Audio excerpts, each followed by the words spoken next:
trust myself. I don't even need no help. Did it by myself, I don't need no help. Tryna stack money like books on the shelf. Hundreds in the bag, got me feeling like the man. Shorty body hustling in the summer on the sand. Way she's working for it, got me feeling like the man. Shorty body hustling in the summer on the sand. Did it by myself like a selfie. Nobody try to help me. Came to the club with an island girl. I'ma take it to the crib and let me buy you pearls. Did it by myself, no one helped me, yeah. Now these bitches want a selfie. I like big gold chains, I like big gold rings. Let me take it to the crib and let me buy you things. Fell in love with an island girl. I told her only time will tell. She likes to ride in the ice as well. Will it be forever? Only time will tell. Did it by myself like a selfie, yeah. Nobody try to help me, yeah. She likes the ice and I ride as well. Will it be forever? Only time will tell. Big dog status, two-tone paddock. Stacks in the crib, I got a two-floor attic. Got a two-floor attic, got your girl in the attic. But I'ma bring her right back, dude, don't panic, I'm savage. And nigga, if it's beef, we can manage. I know a couple guys that walk around with automatics. I got big dog status, I ain't playing, I ain't average. I'ma leave you here in static, I'ma leave you here in static. Fell in love with an island girl. I told her only time will tell. She likes the ice and I ride as well. Will it be forever? Only time will tell. Fell in love with an island girl. Yeah. I told her only time will tell. She likes the ride and the ice as well. Will it be forever? Only time will tell.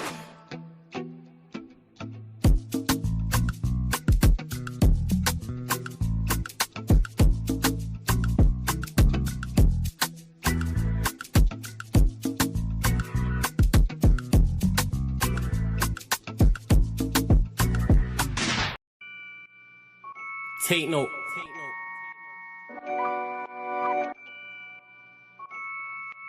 Tino, babe. Yo, Tino, he'll get his dome pop.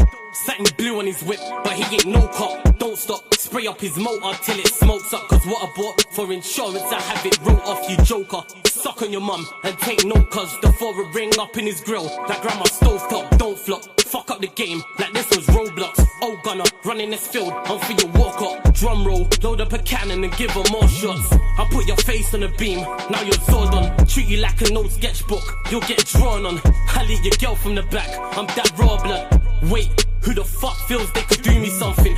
I'll roll up in your ends with a toolie bussin'. 32 ugly as shit, like Miss Rooney's husband. Somebody cut me a deal, I'm just too disgusting. Niggas think they next in line, but they ain't doing nothing. Mask on, metal in hand, Freddy Krueger's coming. Tools all up in your home, I'm here to fix the plumbing. House blown, toaster run, leak gas from your oven. Diol on your girlfriend's face, and she best get to sucking. Head game resemble my dad, cause it was good for nothing.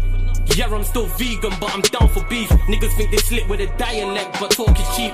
Watch your mouth, little nigga, because I roll with heat. Top said there's no returns, and I see no receipt. I put your boy in the back, like he was groceries. Riding round with the burner boy, in case I find any extendo. Licking up shots, until it overheats. No mask, did it barefaced, just so they know it's me. Eyes closed, chest wide open, heart surgery. Usher said just let it burn, let's make it third degree. Niggas think everything's jokes, until you shoot his queen. Shot was funny as shit, it barely missed the beam. Wax on, then wax off, to leave the burner clean. Then open up the Uber app to flee the murder scene. Waving a stick will make them levitate. I raise a toast in the air, let's celebrate. See a couple holding a blade, like it's wedding day. And yous can leave with a slash, just like wedding cake. Bitches on snap in the snacks. Oh no you ain't, know your place. Word to flawless, you look like bellyache. Beat my dick all off in the face, and let it detonate. All facts, just ask your mum, she'll demonstrate. Damn right babes, I'm a jerk, just let it marinate. I gave it a beat like I was Penfold. And some retarded head, my tongue's mental. Babes, if you died, then you died, cause you was meant to. Nigga, all I do is draw, I'm a pencil. Run up on you niggas like the Reds do. Dude, screwed, if I see food, you're on the menu. Your homies have to find the Dragon Balls to resurrect you. Fuck it, you niggas can all hate. I'm better than all of you niggas I don't rate. If your girl's fit, 4+4, she'll get 8. I'm a chiropractor back, just setting them all straight. Scorps, take note.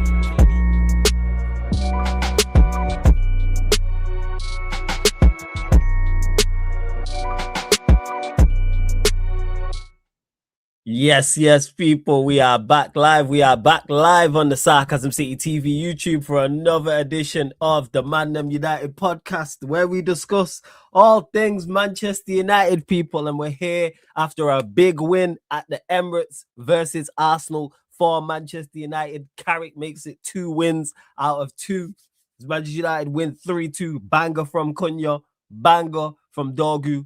Very, very composed finish from Mbeumo as well. We scored 3 goals there.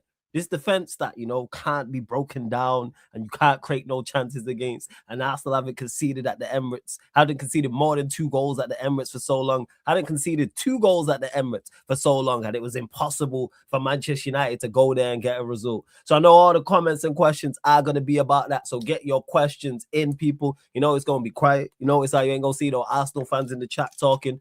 Big up to everyone who's joined over from the raid, though, from Troops TV. Shout out to the whole Back Again community. Shout out Lewis. Shout out Muntz, of course, Troops as well. Make sure whether you're watching this live right now or whether you're watching this back after, I need you lot to pay the tax when you enter the city of Sarcasm, people. What I need you lot to do is make sure you pay the tax. Don't worry, it's free. I need you lot to do these 3 things, people. Make sure you hit the like button. Make sure you do that. Hit the like button on the video. Even if you're watching and you don't have a YouTube account, you have an email. Use it to sign up.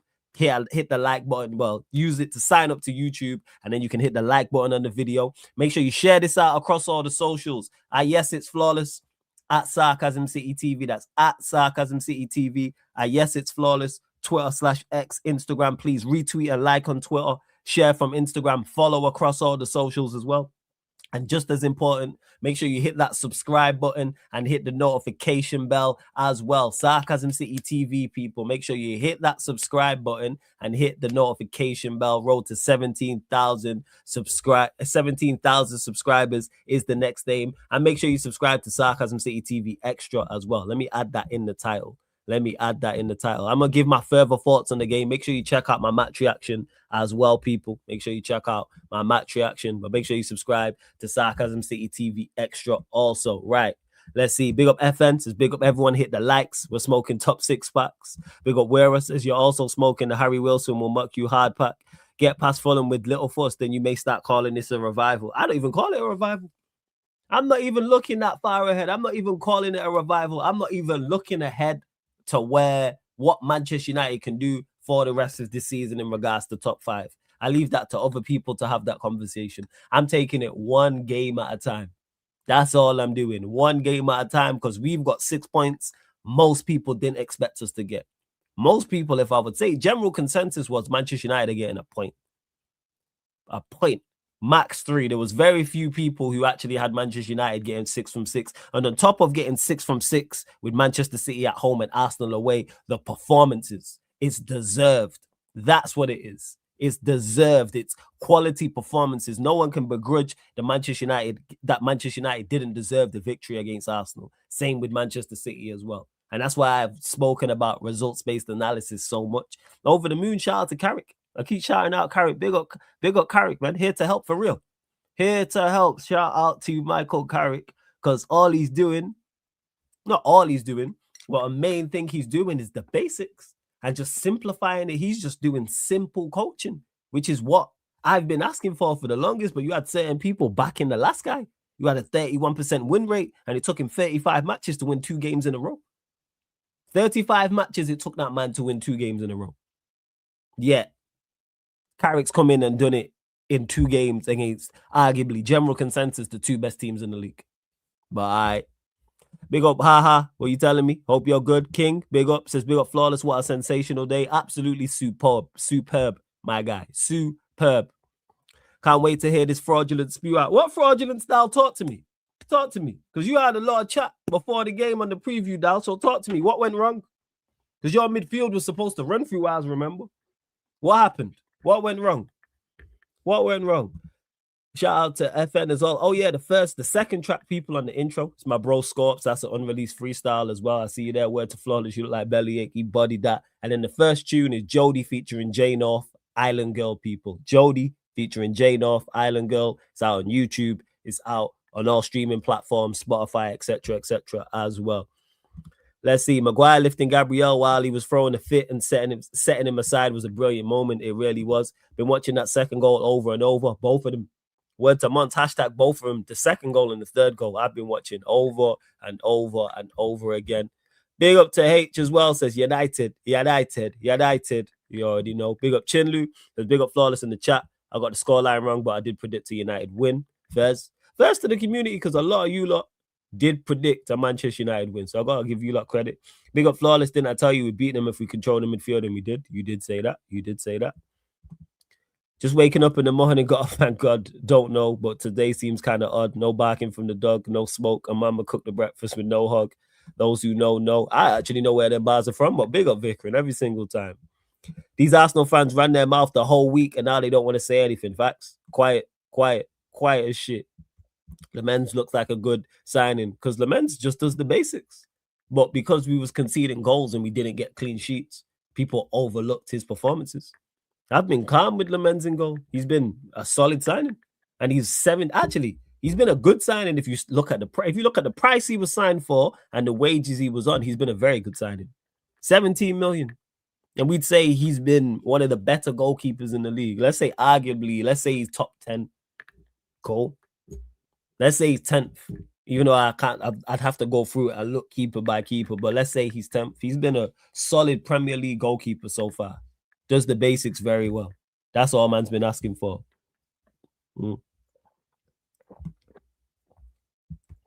Big up T Gain says happy victory Monday. You already know. Everything went wrong after 20 minutes.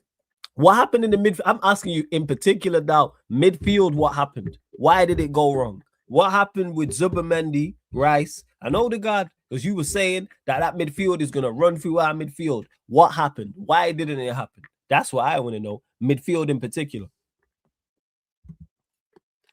I told you should get gassed about this game, but you ignore me, put me to the side. Absolutely, I ignore you and put you to the side. You can't get gassed about your own team, Chelsea. I'm not hearing that. You can't get gassed about your own team. Don't expect me to listen to you about get gassed about mine. Get gassed about the Chelsea. How about that? My family stayed quiet the whole morning. No chat is super quiet. Super quiet. But in regards to it, the game, like I said, I've given my thoughts.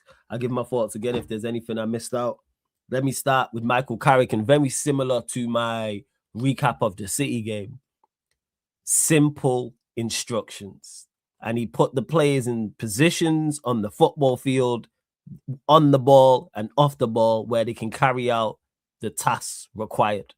So we can Manchester United sit deep, and well, not even sit deep, but can the opposition have the ball and Manchester United are in a 4-2-3-1 shape or 4-4-2, whatever shape you want to say, and contain and defend well? Yes, because we did it again. Because from open play, Arsenal created absolutely nothing. Let's be really real. They created nothing from open play. The goal, scrappy goal. Even the Zubimendi header was a free kick. Saka had the shot late in the second half. That was it. There was nothing else. So, and as bad as I think some of our defenders are, as bad as people spoke about our defense, oh, all your defenders are rubbish. Who was in here? Someone was in here the other week telling me that they think I'm overrated our defense. And then he was like, oh, it's average or it's below average. Does it look below average now? Because how good your defense is in the Premier League, people, is not just the individual defenders. It's not just about having 2 world-class centre-backs, 2 world-class full-backs, a world-class DM, and a world-class goalkeeper. That doesn't necessarily mean that you are going to, that you don't need that to have a good defense, a very good defense, a great defense, structure. Because we watched teams, like I said, last year, I think Everton were 3rd or 4th in regards to goals conceded. Nobody looks at Everton's side last season and goes, they have the 3rd or 4th best anything from goalkeeper, centre-backs, full-backs, DMs, structure. That's where it is. It's from a structure standpoint. Word to Northern structure. And that's where it is. And that's what Michael Carrick has done very, very well. When the opposition has the ball, guess what? Flat back 4. We've got Maino and Casemiro in front of that. You've got Bruno in front of that. And you've got Dogu and you have Ahmad both getting back. So whether they narrow in the pitch or whether they're supporting their fullbacks. And that's just off the ball. That's where the first goal came from. Cohesive press. cohesive press. That's where the goal came from. Bruno off the ball, very, very, very disciplined. That's the word I use for Bruno. Off the ball in both games, disciplined. And that comes from Bruno being able to do that and carry out the instruction, but also putting him in a situation where he can do that in the 10. And that's from Michael Carrick. That's from the rest of the team. And then on the ball, we didn't even score off the counter. That's the craziest part. We didn't even score off the counter. I thought counter-attack would be our main thing. And Arsenal are very good defensively because from a structure standpoint, they set up very well. They are very, very, very tough to break down. Our first goal comes from a great press. Quality by Mbeumo, composed, because we've seen Garnacho miss them. Actually, literally the day before the game, so a couple of days ago, so the Saturday, there was the clip, I can't remember who we played against, and Garnacho went through on goal, tried to go around the goalkeeper, had a shot, he got blocked, then it fell back to him. I can't remember who he was playing against, but that's very composed from Mbeumo. Second goal is just quality. Second goal is just quality, and again, giving goals. Who would have thought that professional footballers can give and go? Who would have thought that Bruno and Dogu are capable of doing 1-2s, which is very, very tough to defend against because you are moving the ball, and then he's just hit an absolute banger. I haven't celebrated a goal like that hard for a long time. Absolute screamer. And look what confidence does. But we've got Dogu in the right area, the ball in front of him. He's a winger, by the way, people. He ain't no fullback. He's not a fullback. I was literally having this argument was on the Q&A, so it would have been Thursday night. So last Thursday on the solo Q&A, having this debate, and people were telling me Dogu's a fullback. That don't look like does that look like a fullback to you? He ain't no fullback. He's not a fullback. I was saying all his best attributes are offensive. Look at the way he strikes the ball. Look at the way he strikes the ball. Look at his intent is to go forward. He don't have defensive, yes, he can get back in and defend, yes, because of his engine and the physical capabilities he has, but he wants to get forward. He wants to get on the ball. Man's in there in the center of the pitch, and he's doing give and goals with Bruno. That look like a fullback to you? Dalot's a fullback. You see Dalot doing that. Luke Shaw's a fullback. Timber's a fullback. Ben White is a fullback. I'm just using United and Arsenal players because we played Arsenal. Then none of those four are scoring that goal. No, and that's it. And then the third goal, Cunha. Hey, a lot of people got to wheel back their criticism of him because it was way, way, way over the top that I was hearing. Big up Sheik every single time. Make sure you subscribe to Sheik TV. Like I said, where I was like, yeah, Cunha, a lot of the criticism. And I was a defender of his. Even though I was critical of him, yes, but I was hearing can't play in the team, overrated, terrible signing, we need to let him go. Only can do it at Wolves, etc. Now what? Now he's impacted 2 massive games and people are silent. Silent. Like what we talk, like Cunha wasn't capable of that. Is anyone shocked that Cunha did that? If you're shocked that Cunha has played how he played against Arsenal and Manchester City and had the impact he has, you just didn't watch him. You either 1, didn't watch him at Wolves, or 2, you just don't like him. Or 3, you just don't like his style. How are you surprised that Cunha can do that? Me, Sheik, Vikran, Jez, YG, all on the watch along, all knew what Cunha was going to do. As soon as that pass goes into him and he takes that touch out to turn, we all know he's going to shoot number 1 and 2. We all know he's capable of that. That's not an easy finish, by the way, people. It's not an easy finish. Same way the Dogu one wasn't easy. Now everyone's silent. Like Cunha can't play in the Premier League. Like we've not watched him play at Wolves play well. Now everyone's silent about it. Again, criticize. Yes, I criticized. I wanted him dropped. I said this. I wrote it on the whiteboard. I said countless times, hey, Cunha needs to do better. Cunha needs to do more. But it's kind of like we overlook how bad Amorim was and what impact that can make on a player.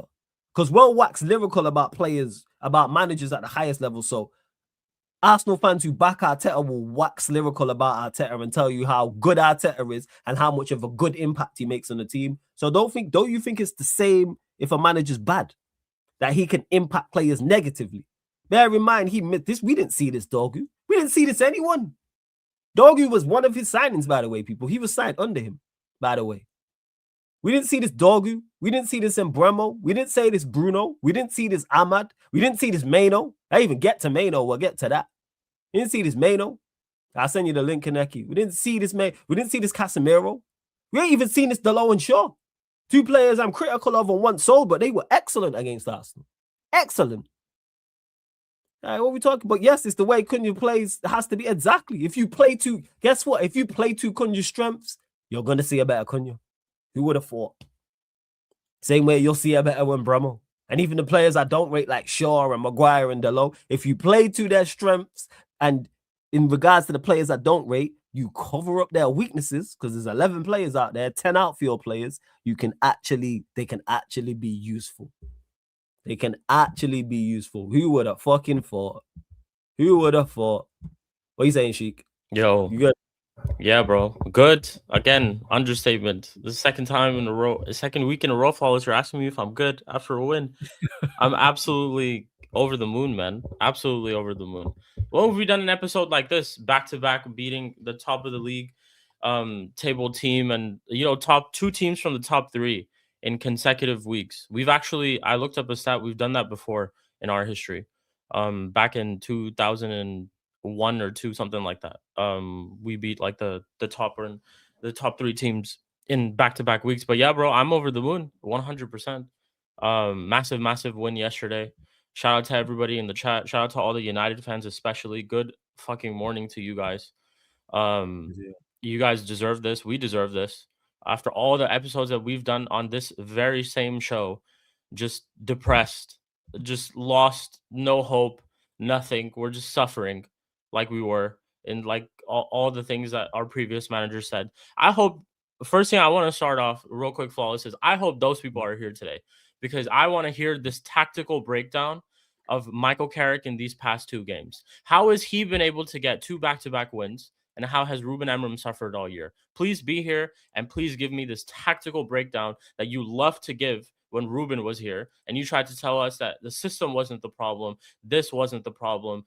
Now, all of a sudden, we're sitting with 2 wins against 2 teams. If I asked anybody, probably had predicted that we were going to lose both games. By the way, Ruben would lose both these games. He would. We would not stand a chance against Manchester City. We would get packed up by Arsenal, the way that we set up against them under Ruben. Ruben's not bringing on Cunha. He's bringing on Euro, Heaven, and Ugarte at the end of the game. He's not bringing on Cunha. So, again, just the first thing that I wanted to start off with. But yeah, big up to everyone. Shout out to you, Flawless, of course. It's good to be back on the show. But we're here, man. We're here to celebrate. For once in a while, we actually don't have to sit there and sulk. And we have a lot to build up on. We still have an entire, like a lot of the season still left to play for. But this was a good moment for us. 100% a good moment for us. After all the things that we've been through just in this season itself, that shit show, that disaster that we just went through under the previous manager, we deserve these 2 wins. 100%. It's no one better than someone like Michael Carrick at doing it as well, to be honest. And yeah, it's good to see, man. It's good to see. We've absolutely, let's just be real, we've battered Manchester City. And in the second half of that Arsenal game, we battered Arsenal. Battered them. 2 quality goals. The way that we've just been playing in these link-ups, Cunha and Buemo is a song. Luke Shaw posted it on Instagram now. This has just become a thing. Like, yesterday was Dorgu Bruno. Like, for the Dorgu Bruno goal, I'm seeing an Arabic commentator doing Dorgu Bruno. Like, what is going on with our club, man? Like, genuinely, how all of this is turned. But it's just like testament to and credit to Michael Carrick, but also just kind of tells you this shit show, this disaster that we just went through was just so unnecessary. We just wasted our time. And the team, the squad, the quality of players, it kind of has been there. It has been there. And we just had someone at the helm for a year, a little bit over a year, just convincing us that it wasn't there. He just was telling us the entire time that it wasn't there. And we needed to play a different way. And we need to do things differently. All Michael Carrick's done, and I know, I hate using this myself, and I know, and it gets thrown out a lot, is literally just play the quote-unquote Manchester United way. Attack, defend, intensity, turn up, resilience, disciplined at times, all of that. Casemiro flawless, didn't get a yellow card yesterday. He didn't, did he? Did you notice that? Nah, I didn't notice that till you mentioned it. But now you mentioned it, I'm like, He didn't get a yellow card yesterday. You're right. Yeah. Like, at all. You're That's something which is crazy. Like, it's crazy. But again, just testament to all those things. And we still, again, we have to build off of all those things too. But yeah, Arsenal fans can hold. I was hearing this absolute waffle where the 2026 Arsenal team was being compared to the 2008 Manchester United team. You guys couldn't even beat the 2026 Manchester United team. This team is 15th place, this and that. We were all going to get rolled over. Low key, another reason why I'm so happy about this game is because it's for once in a while, I actually felt confident. I told you this was we would win. I said 2-1. I said going into this game. You was confident. You was. Yeah. I know you were there for the taking. I watched their the game against Forest. I think it was just Vikram. I think Vikram was the only one who had us losing. Guys, draw. I think YG said win as well. So go on. Yeah, YG said 2-1. Yeah, you and YG both said win. Go on. But yeah, I looked at their game against Forest. Their past 2 games in the Premier League. I looked at also just similar to how we played in that first game of the season as well. It makes absolute sense that Cunha of all people scores the winner. Because did you guys remember how we played in that first game, in the home game at Old Trafford? In literally his first game in the Premier League.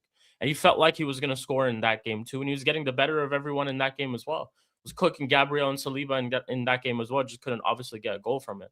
But yesterday, yeah, I looked at this Arsenal team.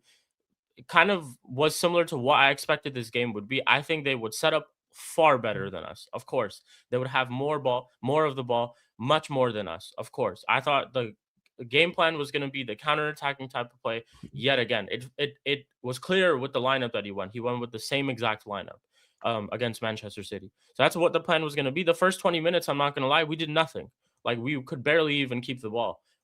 Bruno was giving the ball away at times, and Mbeumo was giving the ball away at times. First 20 minutes, they scored that goal. I felt like we kept the shape really well, and we defended well in moments. And that goal kind of just came from a mistake, and it was frustrating because at that time I was like, we're still in this game, even though we haven't really gotten the ball. Maybe in moments later in the game we can build and we can start from somewhere. We started picking it up, but then that goal comes from Arsenal, which comes out of a mistake from Dorgu and from Lisandro Martinez. I think both players in that situation should be doing much, much better.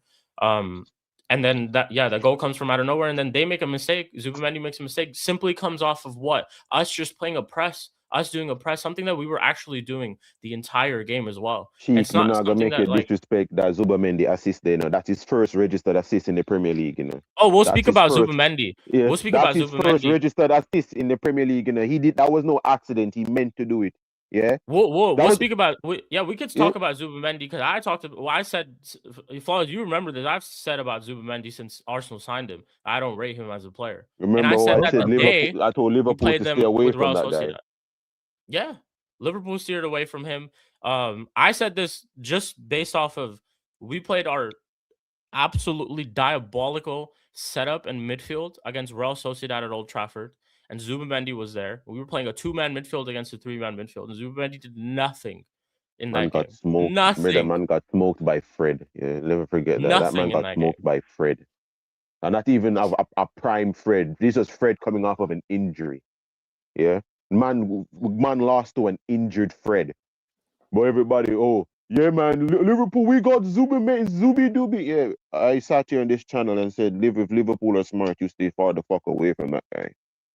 Yeah, when Arsenal signed him, I'm like, congratulations, you signed your biggest liability.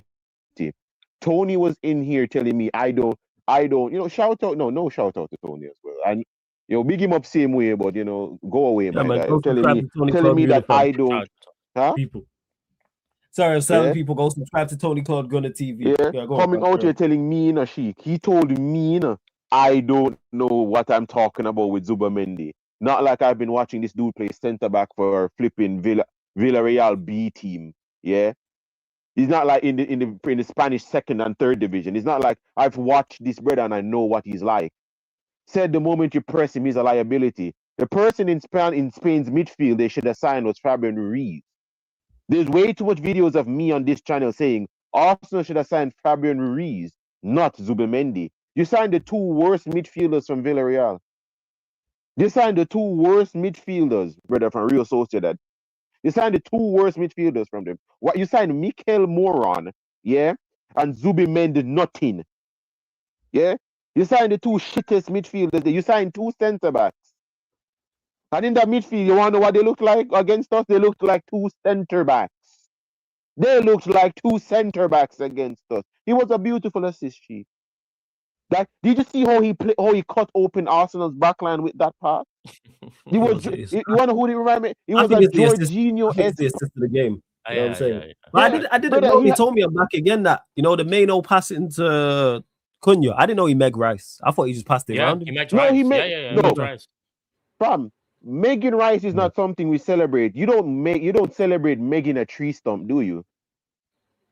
Nah, I just didn't know. I just thought he passed it around. Oh, he's one of the best DMs in the Premier League. I said it before. When Declan Rice ends the season with a better defensive output than Fred, I'll listen to you. Because to this day, Declan Rice has not ended a Premier League season with a better defensive output than Fred. Fred left the Premier League season with 87 interceptions, with an 87% interception rate. The highest interception rate Declan Rice has is 73. Matty. All right, so you want to tell me about Declan? Listen, stop. West Ham's best midfielder was Souček. It wasn't him. All right. Looking at your team of centre backs, I came on here on the Yardman show and said it. You're going to play centre backs against us. We're going to go to the Emirates and watch Arsenal park the bus in front of us. From minute 1 to the end of the match, Arsenal parked the bus in front of us. Back up off the mic a little bit because you're peaking. It's peaking a little bit. It's a little bit prickling. Apologies. Is it better now? No, good, man. No stress. Go on, carry on. Now you're just prickling a little bit. Is it better now? Go on. Keep talking. I'll let you know. Okay, then. We went to the Emirates, and I said that Arsenal would have given us possession because they're going to try and hit us on counters. That is exactly what they did. I said they'd scam an own goal. They scammed an own goal. I said they'll try and set up for set pieces. I said they're going to scam set pieces. Guess what? They scammed the set piece. Think about this. I'm not someone that's going to mock Arsenal for set pieces because it's a part of the game. It is a part of the game. But I said when everybody clocks your set pieces, what the fuck are you going to do now? You're 17th in open play goals. Yeah? You are 17th in the Premier League in 17 play goals. That means that so much about the league itself, though. 17th place in open play goals and number 1 in set piece goals, and they're top of the league. Bukayo Saka. Yeah, Bukayo Saka has 0 goals in 13 appearances in all comps.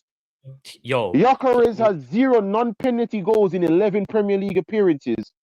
Shaitan Smelly, 0 Premier League goals in 13 appearances. Yeah, made a mistake because that's his name right now. It's not Madueke. I've changed his name. Your name is Made a Mistake. Yeah, 0 in 25. And Trossard is 1 in 11. 365 days. Bootleg Kung Fu Panda out here. 1 goal in 11 in all competitions. I said it before during the Yardman show. I'm not afraid of your attack. I'm afraid of your back line. Your defenders are more are better goal threat than your attackers. Yeah, Gabriel is their best striker. So said, so done. Yeah, Saka is 0-13.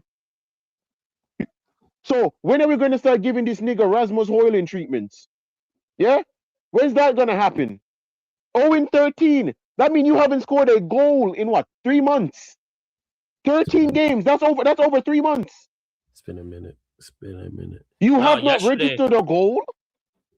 Yesterday, Arteta brings on Madueke and moves Saka to the left-hand side. And Saka gets cooked there as well. No, he's a left back. You have to remember that, Sheik. But also, I think it's crazy that you're getting moved away from your position to make space for Madueke, Nani Madueke. You did nothing notable in that game. for Arteta to keep you as the right winger in that game. You're Bukayo Saka. This is Bukayo Saka that we talk about, right? Everyone talks about, right?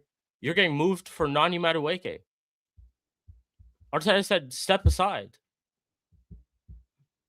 And that's crazy. Now, 100%. Let me just get to crazy. the You lot continue to run up the likes. Over 140 of you lot in the building. We're at 44 likes. Yo, let's get up to 80 likes, people. Like check 1212. Like check 1212. Let's get up to 80 likes, people. Make sure you subscribe to Sheik's channel, people. Sheik TV. Let me add it to the title as we speak. Make sure you subscribe to Sarcasm City TV Extra as well as right here, Sarcasm City TV. Also, people, make sure you do both of those things. Continue to get any questions in. I want to make sure we get to your question. Super chat as well. Shout out to Dal. Says, oh yeah, this was from earlier. Your defense did good because they had shit to do essentially. But that's credit to us. As bad as your attackers were, because your attackers were poor, we also contributed to your attackers doing that because they was mismatches. Trossard versus Dalot and Saka versus Shaw was mismatches. Yeah. On paper, they was mismatches. 110%. And I was not really like Shaw with Saka, yes. Trossard with Dalot, yeah, I was concerned about that. I remember saying it on TJ's channel. And that's not even about Trossard's quality, it's about Dalot's lack of quality. But guess what? Both the fullbacks stood up and did what they had to do. They did very, very well. And obviously, the wingers in front of those two, in Dorgu and Ahmad, respectively, they helped out. Casemiro and Maino also got across and helped out where it needs to be as well. Midfield was a nightmare. Zerbi had a shit game except for the save header. Rice was okay. He was the one I thought would do something. Oh, the guy doesn't deserve the shirt. I was wrong. We move on. Fairs. Vera says, that's why I called the Fulham test to sign to see if you've recently been playing the game or just the occasion. Application and performance over getting consumed by hype. Yeah, that's why I don't get carried away, Vera. That's why I'm not getting carried away. That's why I said at near the start of the stream, I said I'm taking it one game at a time. I'm not talking about no revivals or anything like that. I'm looking at the Fulham game. I'm not looking at hype. I'm not looking at top 4. I'm not looking at top 5. I'm not looking at revival. I'm not thinking about, should Carrick get the job? How do we approach that game? Is it the same application? Is it the same endeavor? Is the performance just as good or better? And of course, I want the result as well. Because if we don't win that Fulham game, I'll be fuming. If we don't, on top of that, if we don't win it, I'll be fuming. And if we don't put in a performance of a certain standard, I'll also be fuming. So make sure we go and do that as well. Want to hear from big test. Yeah, Eddie's in the court. Yes, Eddie, what are you telling me, family? You good? Brother, can you hear me? Can you hear me? Can you hear me loud and clear? Can you hear me? Yes, Vera, it was, yes. 2026 Shaw versus Saka, a mismatch. Yes, Lord. Yes, Lord. Talk to us, Eddie. Close yours. I'm good. Who else with me? Who else in here? Shout out Sheik. Shout out Kaneki. Shout out, Iron Chef Kaneki. Wouldn't be an occasion without my dog. And I'm seeing, we'll start calling this dude Mr. 1K in an hour. Flawless El Jefe 1K in an hour. Dropping the cinematic. Flawless has his own little cinematic universe with these match reactions, man.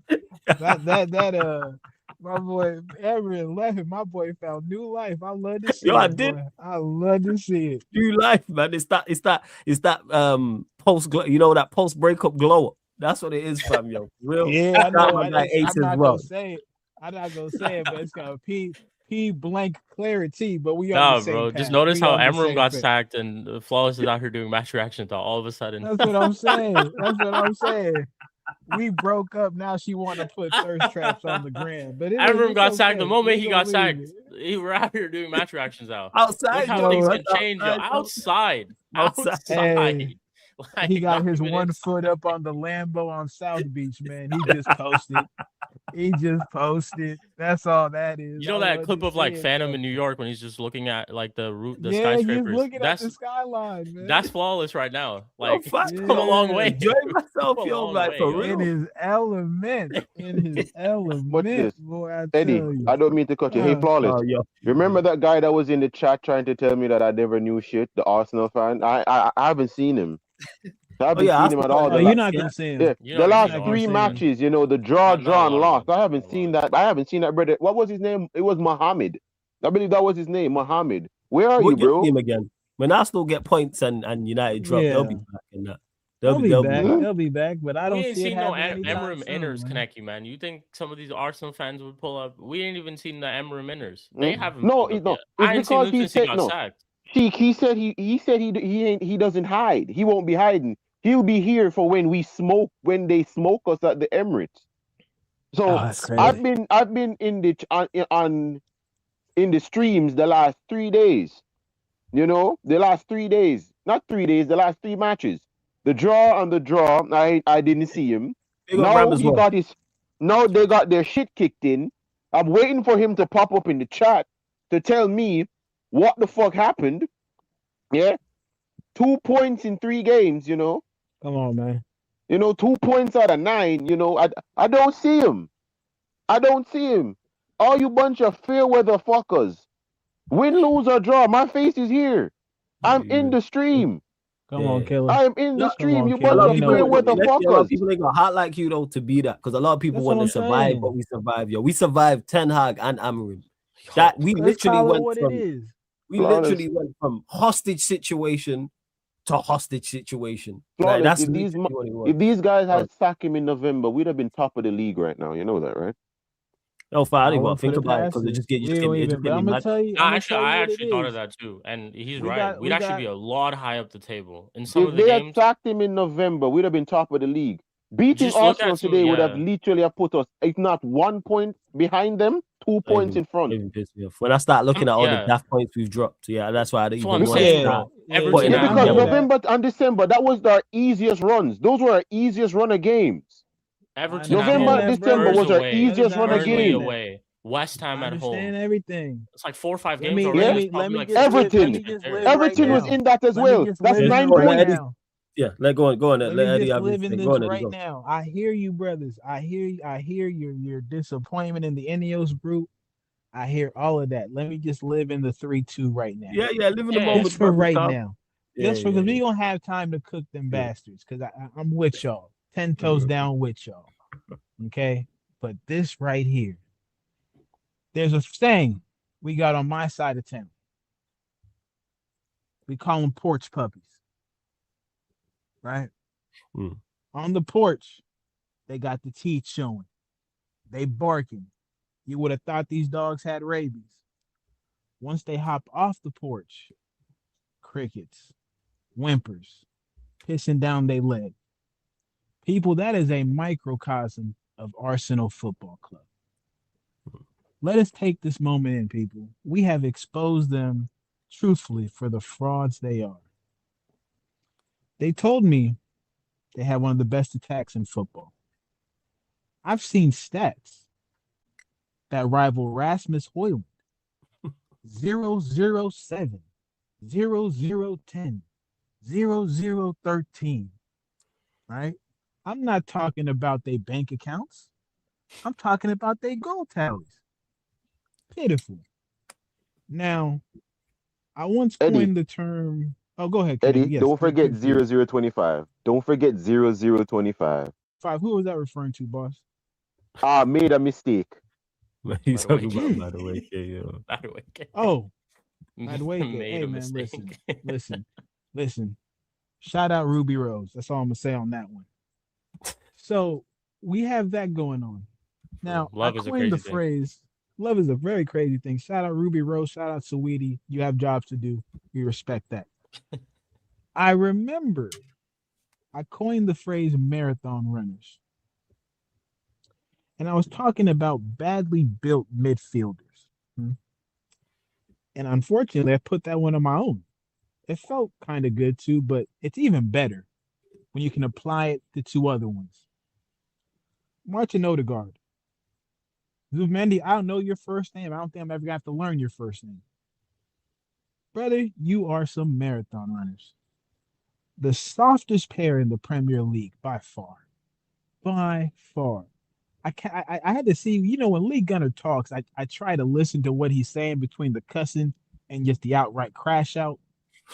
When he said all this brother does is pass sideways, I couldn't understand what he was talking about. Now I can. Because when, you have marathon runners, aka porch puppies, and some real big dogs show up. Word to my guy, what's my brother's name? From Liverpool, the real big dogs. Who? Grizz Gravenberch. Khan, Oh, Grizz Grizz. Khan, right? He coined that term, big dogs. Huh? We got a aging Rottweiler and Casemiro, and then we got a young, hungry German Shepherd and Kobe Mainu. And let me be respectful, because I question Kobe Mainu's abilities. I should have never done that, boss. You can play wherever the fuck you want. If you want to take that munchkin spot as a center back, go ahead and do that. I saw that own goal. I think I didn't. Give him a If you blank want to check. go, Give him a blank give him a check. blank check, brother. Give him a blank check. Give him a blank check. Put it right side, slap it right on the table. Get the signature. Give him the keys. I've seen enough. Composure. Composure. Composure like it's 2 a.m. at the end of a club night. You sweating, she sweating when you say the magic words and the Uber pulls up. Just composure. I'm telling you that right now. Composure.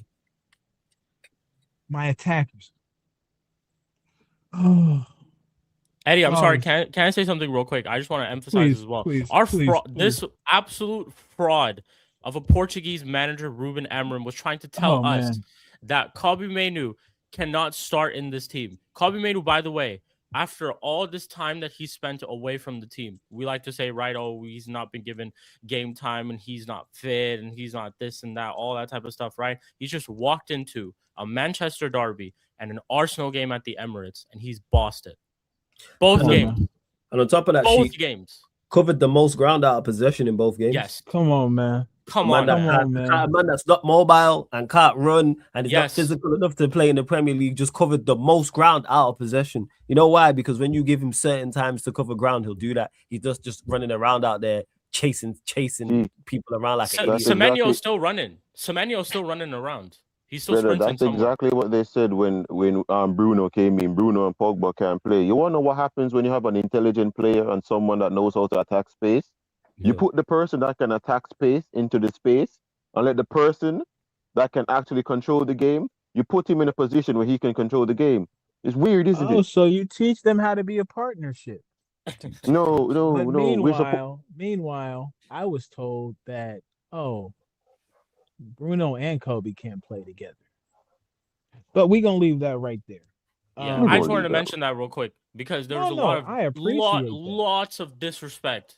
And honestly, some within our fan base as well. And some of those people who wanted Kobe gone and were siding with the manager in that situation, y'all should be ashamed of yourself. Genuinely. The homie sent me a clip, right? You called it Eli. Shout out to Eli every single time. Shout out to Eli. Like I said, a lot of you lot called it community. You lot are smart, man. I'm not. I pick us too, but I pick us for everything. But true. Yeah, I know you. But yeah, y'all should be ashamed of yourself. Back on that Kobe Mainu point. Declan Rice, Declan stale rice, Declan spoiled rice, Declan Rice that's left in the seat cushion. Let me tell you something. Welcome to your Kodak moment. You don't think we missed when Kobe nutmegged you for that goal? Oh, we did not miss that. You know what's crazy? I missed it. Was that slick. I missed Eddie. It was that slick. I missed it. You know what I'm saying? That's how slick it was, yo. That's how great the nutmeg was, yo. That's come on, man. What's cooler? What's cooler than being cool? Ice cold. Come on now. This is what we do. This is what he does. Now I might shed a tear because this is part of the process where I just have to. I saw 3 angry Africans running down a Brazilian and a Frenchman yesterday. Machete, all that. That's great. Machete and all that. Screaming revolution and all of that, boss. It was a beaut. Yeah. It was an absolute beaut.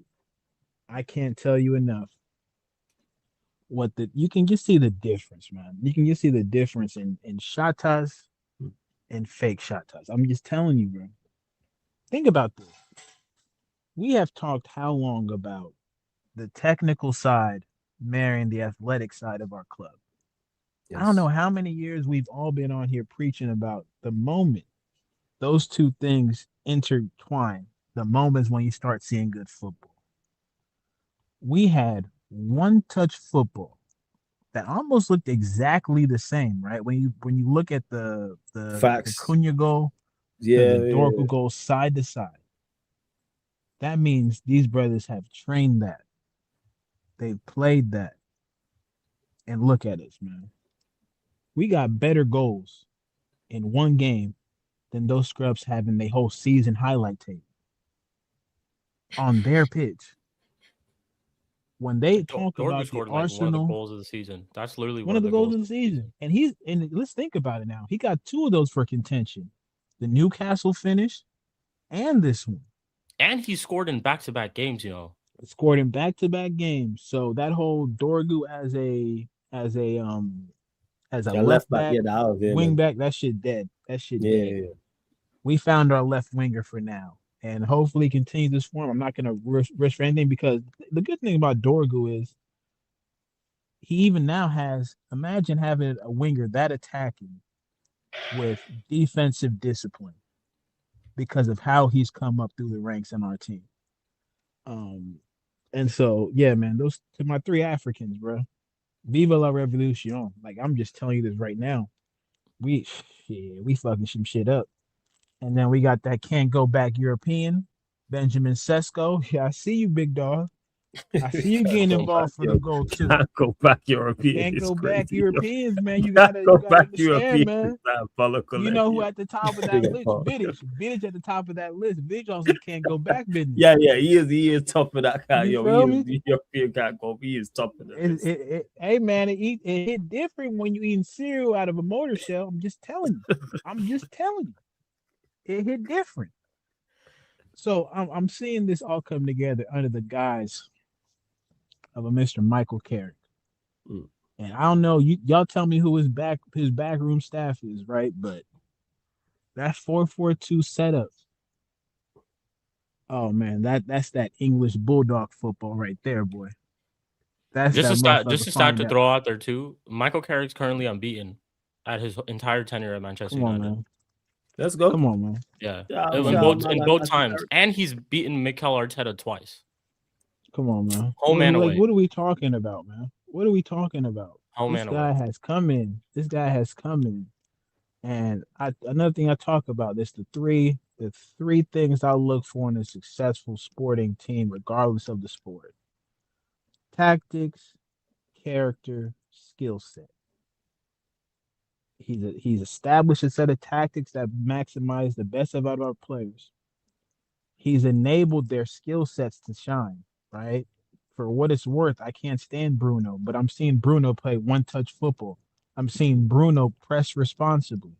I'm seeing Bruno not give out souvenirs that much. Now, the moaning thing, that's on him. You can't take that out of the player. I understand that completely. He always complaining, yo. Even my mom he's always on complaining. Yo, that's the craziest part, Eddie. Even my mom was like, he complains like a woman. I was like, damn. You know what I'm saying? That's when mom says it, you already know. My mom said that shit, yo. He's always complaining. That means he's complaining. He complaining for real. Because I saw it when Mbeumo didn't make the run and he played that ball. I was like, okay, Bruno, relax. But he gonna get mad at Mbeumo because nobody's on the same wavelength as you. But you're on the wavelength of a smackhead, so I can't really blame Mbeumo because we don't know where you league of its own. League of its own, brother. League of its own, bro. And somehow, some way, he leads the game in assists. So we're just gonna leave that right there, right? But back to Carrick, man. When you talk about United football, it's brave, it's physical, it's fast, right? That's the DNA. We've always had players on the wing who will make you pay. And when they make you pay, it looks good when they do it. It's not Saka fucking crossing blindly, leading to an own goal. We don't do that shit on our side. We got real killers. We brought the Arsenal to Arsenal. How that makes sense? We did. Matter of fact, we're Arsenal. Y'all the super soakers. That's how we gonna get it right now. Water gun is they even a super soaker, fam. Straight water gun. Yeah, you know what? You go to the water gun. You get what I'm saying? And the water gun even got the water in it, fam. No. We got hot piss. And they soaking in it, so they got to deal with that. Not us. But yeah, brother, I'm just, words can't describe what I saw yesterday. The best part is, like, I'm hearing Africa. So like when a goal goes off, like you hear it throughout the fucking just town. Like everybody's watching in their own little section, and you just hear them go crazy. And so a lot of times, like my cue that some dope shit was about to happen was just hearing the crowd go off, and then I'm seeing bangers, bro. It was a vibe, man, and it was good to see because, like I said, after the watch along, we deserve it. We deserve it. We deserve to see football played like that. We deserve to see our team compete like that. And we deserve those two victories because, truth be told, eternally, I think I speak for everybody in itself. Like, fuck the both of the teams that we just beat. That's forever. That's literally that's what this shit comes down to. When I had a problem when Arsenal fans were cheering for us, and I have a problem now that Man City fans were cheering for us because respectfully, we snatched both of y'all chains. So both of y'all can look at each other and wonder what the hell happened. And then when you see us signing with one hand around City's girl, another hand around Arsenal's girl, you'll understand what happened. And you'll know your place, fam. We've been down, but understand this. We're never you. We're never 23 years between titles. We're never just found themselves in the mirror. Like, this is what I'm saying about the City people, right? Like, we so simple. And I'm gonna end here. Yeah, go on, fam. City is what happened. City is what happens when the guy who ain't getting none off the game gets a whole lot of money, and then he can get anything he wants, and he don't know how to act. That's what City is. Just don't know how to act when it really talks down to it. Now we talking about charges. We talking about Pep crying and shit at in the stands, like biting through his nails, bro. Like, yeah, we put him back in their place. And I know they gonna tell me, oh, where's your title? Our title is as your fathers. That's our title. We're your fathers. You would not have the idea of success if it was not for Manchester United Football Club. That goes for Arsenal. That goes for Manchester City especially. And my only regret is I'm not there in Manchester with my boy Flawless, walking down the street or wherever that bullshit ass arena is, telling them how much I think about them on a day-to-day basis. So after this, I digress. I'm gonna let the fellas cook. I'm gonna be a part of it, but I can't even put into words how I'm feeling, bro. I really can't. Well, man, love that shout. Big up to M. De Niro as well. Says happiness on the Man United pod. What day in the office. Big up you, man, for cooking them, man. Whilst my club is in another relegation battle. M. De Niro, you don't get your Independence Day soon, man. You don't get yours too. You don't get yours too. We got something for you. I'm gonna come back and take my we own these back, lots man. still. We ain't beat him in like 3 years. This is fucking taking liberties now. But big up M. De Niro as well. Yo, Ram, what you saying, man? You good? I know you gotta say a few bits on Arsenal. Floor's yours, man. You there? Yeah, man, I'm here, bro. I'm here. Yeah, go on. Floor's yours, fam. Shout out, Rams. Big up the chat, big up Flawless, big up people on the panel, everyone. First thing first, after watching the game, you gotta give massive credit to United. The way they played yesterday was scintillating at times, like one-touch football, two-touch football. Just the basics and fundamentals of good football were there. And it seemed as though only one team on that pitch wanted to play football. The other one was doing stupidness, jammy goals, set piece goals, ball into the box kind of stuff. Like, it's just the one thing that annoys me about these Arsenal fans, and I'm going to quickly go on a little monologue about them because this whole season they've been asking for validation. I feel a lot of validating about their football club. In the media, in everything, when we told them, look, your defense is cold. I said this before, your defense, you can't fault your defense. You got a solid back line. You've got a good goalkeeper. Is he better than certain other goalkeepers in the world? Maybe not, but he's still a very good goalkeeper to have. But when it comes to the attacking lineup, when it comes to the attack, your passages of play going forward and open play, when we have criticism about it, it's not because we're being salty. It's because we're doing we're judging what we're seeing. and we're judging badly because your attack isn't that good. When I saw the stat of on Sky Sports, I saw bare zeros. The only zeros I like seeing is when it's goals conceded. That's it. Saka 0 goals in what? No, I've actually got it saved on my phone. I'm actually going to read it out. I got it saved too. Yeah. Like it's wild, bro. It's completely is wild. I even told my Arsenal brethren, yeah, I told them to look at it and understand how bad it is, bro. How bad it is. You know, Bukayo Saka, 0 goals in his last 13 appearances in all competitions. Victor Gyökeres, 0 non-penalty goals in his last 11 Premier League appearances. Gabriel Martinelli, 0 goals in his last 13 Premier League appearances. Noni Madueke, 0 goals in his last 25 Premier League appearances. Leandro Trossard, who's having a better season than most, 1 goal in his last 11 appearances in all competitions. And you're expecting us to rate that? Talk to him. I'm sorry, respective to both teams in the Premier League era, I grew up on my forwards getting minimum 15 goals in the Premier League. Minimum. If anything below that is a flop of a season.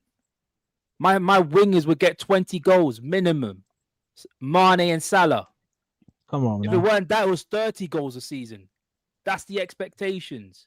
They were trying to compare this to our 08 team. Yo, cut. Brother, you talking about bullshit. Rooney, Tevez, and bruv. Please. You know what? You know what? As a Liverpool fan, and I have a lot of respect because obviously United 06 to 09 team, well, I think is the one of the best Premier League teams in the history of the Premier League, right? I'm so happy that a pundit has actually come out and said we would smash this team. And the fact that Theo Walcott, who in turn is a Liverpool fan who used to play for Arsenal, goes up to him and he's like, I played against the 2008 team. Well, how would it go up against the likes of this Arsenal team? And Rooney comes out and says, we smashed them. We'd smash them. It's facts. I'm sorry. I tell you what, this 2016 Leicester City team would give this 2026 Arsenal team a good game. I've said this, if you put that team in this league, they win it. No, I'm saying you put that Leicester side that won the league in this league, they win this one. With the manager and everything going their way. I think they win it as well, bro. I think they win it. 100%. Yeah, that's what I'm saying. And then they want to say, look, Liverpool fans last season when we won the league title, we were like, this ain't the best because we got a couple of our all-timers are slowly declining, and then we're just getting as much juice out of them as possible. Pause. And we've got a couple of new players into the team that still are relatively young, but we're not seeing the best of them yet. So it was a bit like, this ain't the best team that we've seen. Like, we know what a good team looks like. We know what a great team looks like. And this team is they're just stuck in two generations, so to speak. Yeah. But with this Arsenal team, man, I'm sorry. Like, I'm looking at some of these players. I'm looking at But when I heard the comparisons of Gerrard and Declan Rice, bro, I was about to lose my shit, bro. The fact that these Arsenal fans had the audacity to compare my man to Steven Gerrard. Bro, Steven Gerrard was getting into World 11s with the likes of Messi and Iniesta and Xavi. Getting ahead of Sergio Busquets. People like Zidane were telling him that he was the best player in the world. Ahead of Ronaldo and Messi. Because he saw his Real Madrid team get absolutely battered by Steven Gerrard alone, and he's gonna compare Declan Rice to him, bro. Like this is what we have to deal with. And I don't have a lot of vim for Arsenal Football Club in general. I have a lot of respect because obviously with that team of Vieira, Henry, Loren, Gilberto Silva, like. It was a proper multicultural team, which a lot of fans got on side with, especially with the United fans. A lot of United fans respected that a lot. But the fan base is something different, bro. Something different. And I tell you what, yeah. if they bottle this league title, I know Liverpool have had a failure of a season, big failure, and I've never shied away from the fact that it's been a disgrace from all parties, the management and the players. But if Arsenal lose this league title, boy, I think they should just delete the club. Because bro, this is your best opportunity. This is the best opportunity you will get. Because Man City don't want it. Villa don't want it. But it looks like you guys don't want it either. So who wants this Premier League? Who wants this Premier League? I asked the question I've got to ask. Because it seems like no team in this league wants the Premier League title, bro. That's all I got to say on that, bro. Up to Villa. I don't know. I'm with Villa. Up to Villa. I'm with you. Hopefully they win it. Yeah, Ram's a Liverpool fan, but he wanted to have his say on Arsenal. Let me get to a couple of things before we get to you, Paul, as well. Let me just to clarify just a couple things as well. To JR, I'm taking it one game at a time. I'm going to shout out to Ram every single time as well. I'm taking it one game at a time. I'm not talking about Manchester United being back. I'm not talking about revival. I'm not saying we back from the dead. All of this stuff, literally for me, one game at a time. I'm not even looking as far ahead as where Manchester United can finish in the league, top 4, top 5, top 3, whatever the case may be. Fulham, that's where I'm looking at. One game at a time. I'm looking for the same application, same endeavor, same level of effort, the manager to manage at this level as well. And to Vero, I will stand on this because it's flawless. Your take on Carrick just being interim stays, or you convinced he's the next managerial solution. Been saying it from before Carrick took over, before the City game, after the City game, before the Arsenal game, after the Arsenal game. I don't want Carrick to get the job regardless of what he does. Let me clarify that. I don't want him. He could have an exceptional back end to this season. We could finish third. We could play phenomenal football. And it's like everyone's saying give him the job. I'm saying no. I don't want him to get the job. Go out there and get a manager. Don't make the interim be long term. You know what I'm saying? Don't do that. We on holiday, you know what I'm saying? And we're like, all right, cool. And we found a nice woman on holiday. That don't mean you marry her. Nice for the holiday. That don't mean you bring her back with you. No. You know what I'm saying? And that's for that. That's what this is with Carrick, how I look at it. Here, steady the ship, which he's done phenomenally so far. Exceptional. But no, we've seen, I'm not just looking at the Ollie thing. Carrick's, you don't have the credentials, man. And being interim is different from being permanent. Let me just clarify that as well. There's different. Our level of expectation, even if it's still high, is lower for Carrick. You know why? Because he's the interim.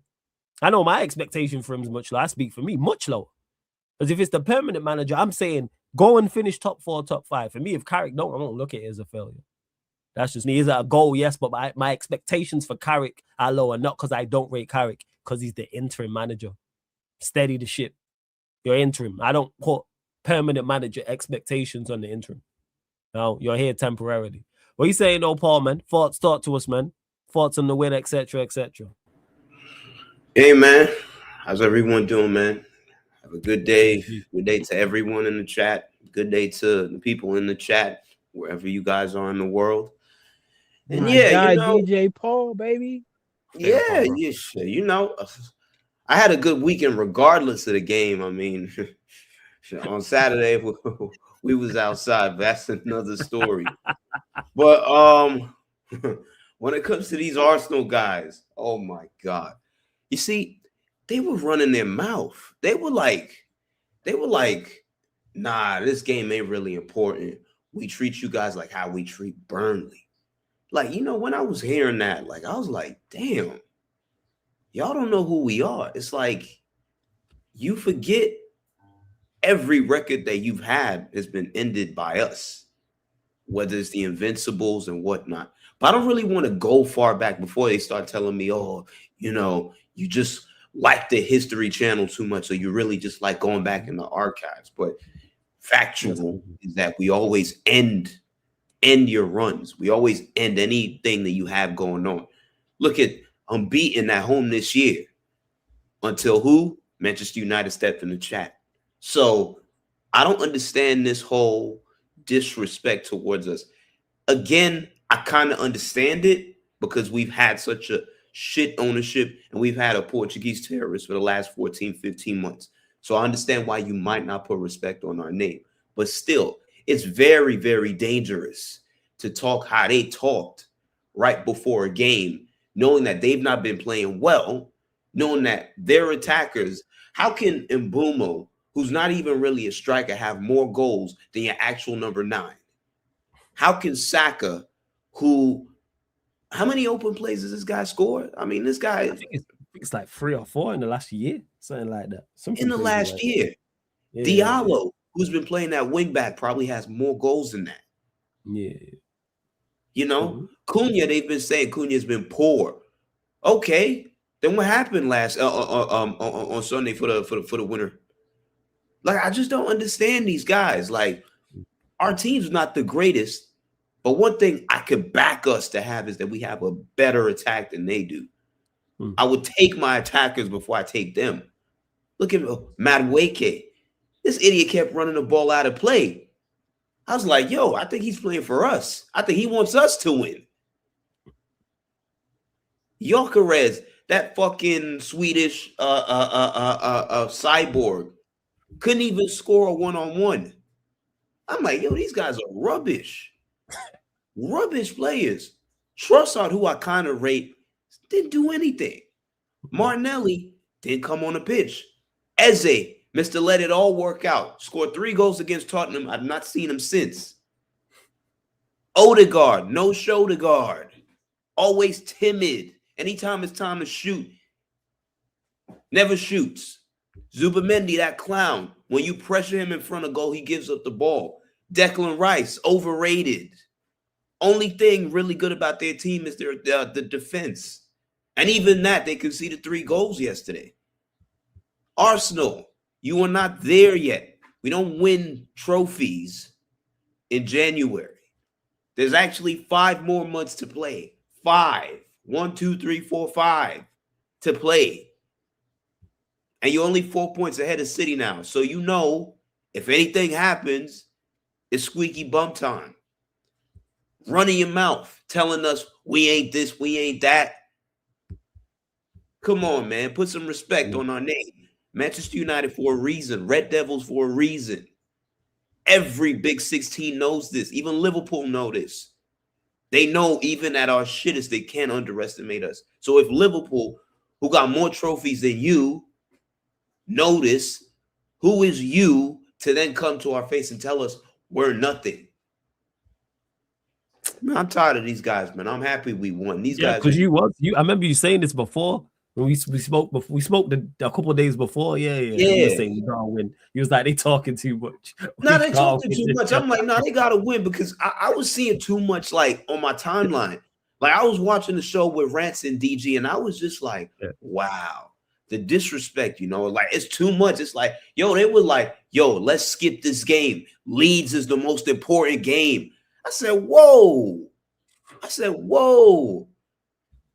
Leeds is more important than Man United. Really? I said, okay, cool. No problem. I didn't say anything. I didn't say nothing. I was just praying. I was praying. I was saying my prayers. I'm like, listen, who do I even got to sacrifice so Arsenal don't win the league? I was even praying like that because honestly, I'm tired of these guys. These guys are nothing in Europe. They're a nothing football club. They've not won a trophy or a Premier League, in 21 years. They ain't won a trophy in 6 years. And I'm being told these are the greatest team the Premier League has ever seen. What rubbish is this? But again, I kind of don't blame them in a few instances because if the league was actually up to par, they wouldn't even be in a conversation like this. If City were actually slightly better than what they were now, they wouldn't be talking like this. If we had a half-decent manager, let's say Carrick actually started from the beginning of the season, who knows what could have happened? Man, Arsenal is shit. I don't care. And I really hope these guys don't win the Premier League. I don't want to take up too much time, but these guys are rubbish. And I've been telling you guys for time that they're a poor representation of the Premier League. And they can't win it.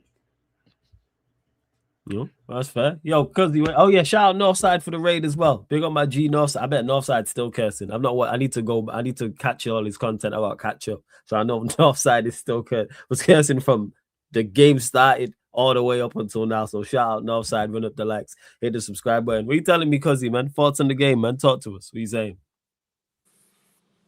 Arsenal, man. Arsenal. I just laughed, you. Big bad thing. What is wrong with you guys, man? Man United is the lowest we could be, and you still couldn't win. You guys are shocking, man. On God, you guys are shocking. Hey, Man United, though, things are looking bright for once, man. Things are looking bright. It was a good game. It was a good game. You know what impressed me about the game is that people will say, yeah, that the game was similar to Man City's, but it actually wasn't, in that I think Carrick showed his tactical adaptability, because with Man City, even though, I mean, in general, it was the same because we didn't have the ball a lot, but with Man City, we was aggressive without the ball. Like, we controlled the game even when we didn't control possession with Man City, because we pressed them where we needed to press them, recovered the ball, and we was proper aggressive with their defense. With Arsenal, it was a little bit more of a chess game, in that we will leave Saliba with the ball, we will leave Gabriel with the ball. We're just going to shift over and we're cutting the passing lanes. Do you know what I mean? Or if Saliba wants to go on a marauding run at right back, go ahead. But we're going to be set and ready for when that ball comes in, because that's all you guys are going to do, innit? All you guys are going to do is just cross the ball. So he showed different he applied different tactics, and I think it's impressive, man. I don't think anyone should get their I don't think anyone should overreact, because there's a reason why we all used to love substitute teachers. You get me? There's a reason why we all when you went into class and you saw it was a substitute teacher, everyone was like, yes. Yeah. You get me? Yeah, man gets to fuck around this lesson. Like, yes. But what if that substitute teacher became your main teacher Monday to Friday? You're not going in there with the same, like, when you see them, it's not the same feeling. So I think right now we're just going through that new manager bounce, that interim bounce, whatever you want to call it. So everyone should just take time a little bit, because obviously I saw Rio Ferdinand. Obviously they're boys, innit? But I saw Rio Ferdinand. He's getting the pom-poms out. Well, he's getting the pom-poms ready. Has he not said has he not slammed the contract down and said, has he not done that? Yeah, all right. He's getting cool. He's trying to warm people to the idea of why can't Michael Carrick be the main manager? And that's fine, innit? But he just needs to leave it there. I know if we was to get a few more wins, yeah, I know he's gonna start. You get me? He's gonna start the petition. Yeah. Fair enough, though. I won't lie to you. If my boy was Manchester United manager, I would do the exact same thing. I would do the exact same thing. Like, I would be like, yo, Flawless is my United manager. Why can't we have a black man? I'll run the whole racism. Run the whole thing. Yeah. I'll run why can't we have a black Manchester United manager? Yeah. I would run everything. Like, yeah, man. So, no, kudos to the players, though. Kudos to the players. And Dorgu, what are we seeing? What is going on? Is the Ineos method of buying young talent, is it working? Is it working? They've bought well, though. That is one thing I will give them credit. I look at the signings, they bought well. It's just that because we was under the absolute footballing terrorists, we didn't see the best of them. But the buyers have not been a problem. Now Dorgu at 25 million just off these 2 games alone looks a steal. He's a 50 million pound player now. Just like you sell him, of these 2, you're talking 40s and 50s. Yeah, I hear you. Like Inter Milan, 100%, they'll buy him, and he'll be 50 million, and they'll put him at wing back, but you get me, 50 million, and they'll be like, yeah, man, we want that African athleticism, you get me. No, but well done to him, man, because it's on him to fulfill his potential, innit? It's all good talking about potential, but it's actually on the player to fulfill it. And he's always had the raw athletic ability. It was just building the technical prowess that comes along that to be a top player. And week in, week out, I can't lie, now we're actually seeing output. If it's not a pinpoint assist, do you get me? it's scoring goals. So, kudos to Dorgu, man. Well done. Yo, that's fair. I dare you on that. Yo, you lot continue to run up the likes, hit the subscribe button, hit the notification bell as well. Let me see what else you lot are saying in the chat anymore in the game. What's this? Big up to Brian, who says Cole Palmer would not entertain a return to Manchester City, but would welcome interest from Manchester United. He misses his hometown of Wivenshaw and frequently returns to see family and friends. I think it was Samuel Luckhurst. I say I take it with a pinch of salt. Is it Luckhurst though, people who said it? I take it with a pinch of salt, man. Your source. I know he did. I just didn't star it. I think it is Luckhurst. I think it is. He is fairly reliable. But I take it with a pinch of salt, man. Hey, bring him home, man. Bring him home. All I'm saying is talk soon. Hey, talk soon, what? man. Bring him home. Replace Bruno with Cole Palmer. I'm all for it. Oh, I'm all for. Hey, don't get mistaken. I'm all for Palmer. Bring him home. Bring the kid home. Bring the kid home. Yeah, I just don't see it happening. I like how they talking about Wivenshaw as well, man. Like it's just mad to see. That's a proper UK name. Withenshaw. What the Harry Potter? Yeah, it's a place in Manchester. Yeah. It's a place in Manchester. So that's I respect it. Withenshaw. Yeah, man. It sounds classy as hell. I feel like I'm not qualified to go there. No, it's really not classy, yo. It just sounds like it's just the English name that just sounds classy. I feel like I'm not qualified to go there. It's not classy. Anyway, people from Wivenshaw will tell you that it's not classy. Wivenshaw is far from classy. Trust me. There's some surrounding places next to it. Like you got Charlton, you got Didsbury. Like they're like the nice places and that. But Wivenshaw is right next to it. No. It's not, man. Council estate, man. I'm telling you, man. You know what I'm saying? Like it's not. Now you've seen how it sounds like a Baldwin Hills type of thing. But if you ever been to Baldwin Hills, Paul knows you one street over, you ain't where you supposed to be. That's it, man. I can fuck with that. Well, yeah, I take this with a pinch of salt but we'll see. It's good to see the Chelsea fans reacting to this. But you are for it, Sheik. That's what you're telling me. Yeah, bring him home. I've been saying this. Since when have I been talking about this? The guy literally ask him what his favorite player is. He says Wayne Rooney every single time. Bring him home, man. Like literally bring him home. Yeah. Bring him home. Bring him home, man. Bring him home. Chelsea fans are stressing. Chelsea fans, they're like, "Yo, man, he's not coming back. He's not coming back. Stop talking about Cole Palmer." Listen, this could be the start of like a very tricky situation for them with Cole Palmer for sure. To be honest, he's not been playing the best either. He hasn't. Mm-hmm. Yeah, so they have every right in saying all these things as well because he's been woeful. Like he hasn't. What's his open play goal record? Guy just scores penalties now. Like he hasn't been playing the best. So I kind of get this. I kind of get this conversation with surrounding Cole Palmer because it's about time. Like his first season was crazy under Poch of all managers. So yeah, his first season was crazy under Poch of all managers, and now he's performing the way that he's performing. What's he saying about Bolton Hills? He said Bolton Hills is crazy. I went to LA and I thought that place was supposed to be fancy. I was wrong. Big up Daryl as well. No, it's a good place. Bolton Hills is a good place. I don't know. Hey, one street over. Have a looking though, Paul. What? One street over. How's it looking? Okay, I mean, okay. I mean, you know. That's all we say. That's all we say. It's not bad. It's not bad. Like you're trying to make it seem like it's like Watts or something like that. No. That's what I'm saying. It's like the bar ain't too high because of the surrounding spots. But I hear you on Baldwin Hills. You feel me? Yeah. But we were talking about how like they have these. What was the name of the place? Withersham or whatever it was. And Wivenshaw. The name. Yeah, the name sounds prettier than it actually looks, and so I was just making like, Baldwin Hills is kind of in that category, but I see what you're saying too. Yeah, nice. And to Chelsea King, before you go, I don't believe that. I don't believe Palmer's for sale. I genuinely don't believe Palmer wants to leave. I don't think Manchester United signed Cole Palmer. I just think it's funny seeing Chelsea fans react to it. Go on, Daz. Go on. I think they would try to, but I swear he signed like a. Yeah, he's on a big contract. Yeah, he's on a big contract. He's on death row contract over there. Yeah. He got like 8 years left or something. Yeah, like so that. how are you getting? And Chelsea are not. Then Chelsea are like Brighton, bro. They'll make you buy someone for like X times 2 of what they bought them. So like honestly, like if you was to inquire, they might even say 500 million, fam. I swear down. Yeah, you never know I with them. swear down, they You might. never know.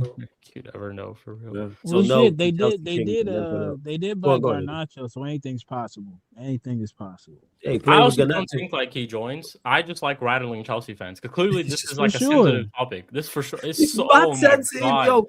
It's Because we so know he's not sensitive. happy. I love it. reversed, yeah. I love running Roles with it. reversed. Man wouldn't be bothered. It's like when they was linked to Mano, and obviously Mano was It's- unhappy with the manager and not playing and didn't have as long left on his contract. I wouldn't like be bothered about it. I'm like, all right, you lot signing Mano, but it is a If sensitive anything, topic. where there's smoke, I'm not saying it's like us, but he's unhappy. That's apparent. Like he's not liking the transitions that are happening every season, the amount of time he's able to play. Maybe with this medical team, maybe he's like, well, shit, I think I can play, but y'all keep telling me I can't. I have a problem with that. I'm not saying that's going to end up with him, but I'm just saying I don't think it's crazy to say he's not having a good time at Chelsea right now. That's all I'm saying. I think it might more just be that like he's a Manchester boy, innit? Obviously, you guys aren't from the UK, but like Manchester and London is very different. Like the locales are very different. Even the people you interact with are very different. So like it may just be he wants to go like he would rather be home more so than in London. Like that actually just might be it. That being said, I don't think Man United. I don't think we have it, man. Like, to everyone in the US is probably the biggest difference we say is like East Coast to West Coast to Europe.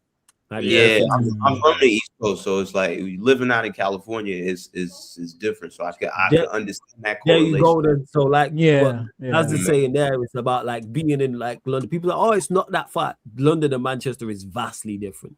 It's so different. It's so different. Like I've been to the UK a couple of times, but I haven't been outside of London. I think the one time, to be fair, I went outside of London was like to Brighton. And you could tell like it's two totally different like areas. Like Brighton is seaside, beaches and stuff like that. And London is more like, city like, and a lot of people are, different corporate like in central London and stuff like that. So I hear it really with Cole Palmer. I just feel like with Chelsea, if Chelsea keep underperforming, and let's not act like they've not been underperforming for for a couple of years now, the noise might get louder. I don't expect us to sign him anytime soon, but the more they keep underperforming and the more he keeps voicing out his frustrations and, his body language is, showing that he doesn't really want to be there, at some point it's probably going to be in the spotlight and we might have to do something about it. Now, whether we have the money for it, only time will tell. That's another but that's the thing I'm saying. Like we just went through it ourselves. This whole Kobe Minu situation. We literally just went there. Now, are the financials vastly different? Absolutely. But the fact that you can drum up this kind of story is always going to be a problem. But it's the cost of the game because it'll happen to any player. So time will tell. I don't think it's written in stone that this guy is staying at Chelsea. That's all. That's where I'm coming. I just can't, because again, look at the direction. I'm pretty sure he does not like the idea of just every season a manager's up in the air. We just won 2 trophies with our last one, and now you're telling me I got to go deal with Matisse's watered down clone. We got the real Matisse. I don't know who this dude is on the sideline. I really don't. Y'all picked him up out the Boost Mobile store. I'm trying to figure out who this brother is. He said Matisse's watered down clone. Yeah, we got the real Matisse mobile store, He had the Boost Mobile polo on for sure. He was out there trying to hit us up for two Motorola's for the price of one. I'm not trying to hear $30 a month. Like $30 a month. Trying to sell my grandma a calculator, telling her it's like a Samsung S24 or something. That's what I'm saying. He want to take your iPhone. He want to take your iPhone 11. You trade that in for an iPhone SE. Yeah. Like he told you, I'll give you 2 more coupons after that too, just to make it even. Like, come on, man. Come on, man. We gonna see. The Cole Palmer thing is just funny. I'm totally running with it. As I'm saying, I bring him home. To anyway. I think he has to kick up a fuss. Yeah. he has to come out and publicly say something. Whether that's handing a transfer request, whether that's refuse to trade, whether that's say I want to leave, or there has to be something from him. Chelsea are not willingly selling him, and he's not said anything. That's why I don't think it is. As much I'd love it to be true. As much as I say, hey, get players who are playing in form, I'll make exceptions for that. And Cole Palmer's one of them. If he's available, you go and get a player of that caliber. Because you add him to what we have. Imagine him with Cunha and Mbeumo. And Ahmad. That's crazy to think about Ameno from an attacking standpoint. If you add him into that. Look at what he did with them Chelsea players. Man, they're playing with Jackson and Garnacho and Neto and all them attackers. Like, we don't rate under them. Under Poch. And he had his best season. Goal scoring. Like, man was putting up the astronomical numbers. But hey, playing half a season with Garnacho will do that for you. Garnacho been there half a season. All of a sudden, you hear rumors about him wanting to leave. I'm telling you, man. Come on now. One thing I will say about Palmer though is, and this is not to like get onto him because I actually do like him, but the reason why he looks the way he looks is because Chelsea is like centered around him, innit? It's not like Man City where like there's all stars everywhere and like he just chips in. Like Chelsea actually is built around him.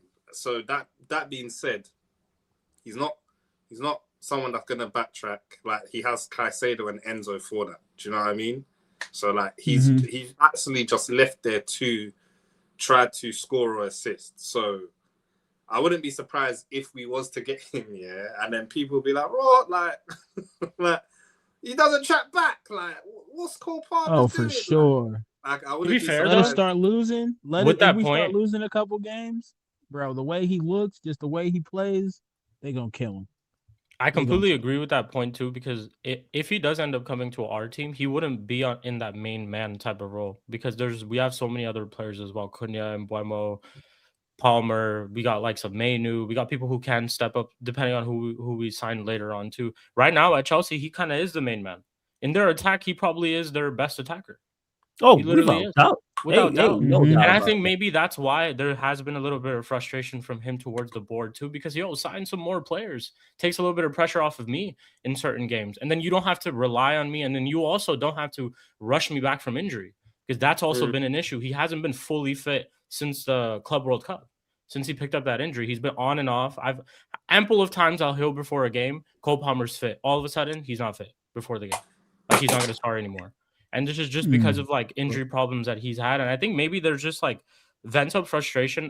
I think the biggest highlight with what Eddie said is that it's not the fact that he might be leaving, going possibly to Manchester United or this and that. I think it's more so about Cole Palmer's time at Chelsea so far. And I think that's what's being highlighted, that he's not been the best. Like this past season, he hasn't been good. And I think maybe that's why there has been a little bit of a spark up of a conversation of, what if the future is just without Cole Palmer? Because he hasn't been playing well. And I think that's really just where it comes from. And because his point about him being the main man at Chelsea and everything being centered around him, that's why I think it helps him at Manchester United, because it's not solely on you. Chelsea live and die with Cole Palmer. Yeah. Hence why all the pressure's on him, and they look to him and say, you need, like, if you don't play well, we don't play well. If he's here, there is other players. Like you have a Maino, you have an Mbeumo, you have a Cunha, so you're not shouldering the blame. Even if, let's say he is playing as the 10, and he is like the main man in the centerpiece, you'll still have adequate support. So if you are having a poor game, it's not solely on you. You have more than good enough additions where like, all right, I'm not at my best today, but I'm just going to support the player who's playing well. So whether that's Maino, whether that's Ahmad, whoever else, Dorgu, etc., etc. So that's where I'm at with it. We always like conversations too last season when they were like, oh, Cole Palmer needs Jackson to be back from injury. Like when they both come back from injury. Nicholas Jackson, they're talking about. Nicholas Jackson, they said that was being paired with Cole Palmer, like in a way that like, Cole Palmer can only play well if Nicholas Jackson is around. Nicholas Jackson of all people. So then again, that just kind of tells you like if you put him in a little bit of a better setup, and maybe that's why his frustrations towards the board, because they haven't signed quality players to put players around him. If the whole idea has been build around Cole Palmer, which I think should have been the idea after that first season. Clearly, he's one of your quality players in the team. If the whole idea has been build around Cole Palmer, you haven't built around Cole Palmer. Yeah, you haven't done that. I agree. Honestly, with us, we've done a very good job, at least this past summer, in addressing the attack. The attack has really been levels. Like levels before So what we had last year. Yeah. So what we had last year, Cunha, Embuemo, Sesko, Diallo, even Joshua Xerxes coming in and out. Bruno's still there as well. Like we actually have players like, you know, if you're having an off day, you know, one could like step in for the other. So it's not really like Chelsea where, you know, these guys got Gittins and Garnacho, our cast off Garnacho. And then what's his face? João Pedro, who's good, but he don't really score that many goals. He's not really a goal scorer like that. So attacking wise, it's either Palmer does magic or he doesn't do anything at all. And Chelsea are ineffective in front of goal. At least with us, like we have different weapons. It's like, okay, if Cunha is not firing, there's Embuemo, and Embuemo is very clinical every time, as you guys could see, or you've been seeing since he came back from AFCON. Diallo too could also pop up and, you know, bang one in the top corner. You know, Sesko could also pop up and do something. So we have different weapons. I mean, even Dorgu as well. Dorgu, because he's an attacker now. I don't know if we could go back to playing him left as a left back. That's out. That's out. Yeah. What you guys think he's totally a left winger now? Yeah. I think don't like I've always kind of been in the you don't need to change something that just doesn't need to be changed. The guy's just been, I think ever since he's been gotten into that left wing role, he's actually been really good. Like really, really good. And when we remember the Newcastle game, Man City game, was doing his thing. This game, obviously, against like Arsenal. 3 goals, like in the last, like, you know, that's somebody who's playing. I think that. Go my bad, help. You got it. No, I was like, just for somebody who's just playing left back to score the number of goals he's scoring in the last 3-4 weeks. It's I don't think there needs to be a change there. I feel like we've unlocked his new position.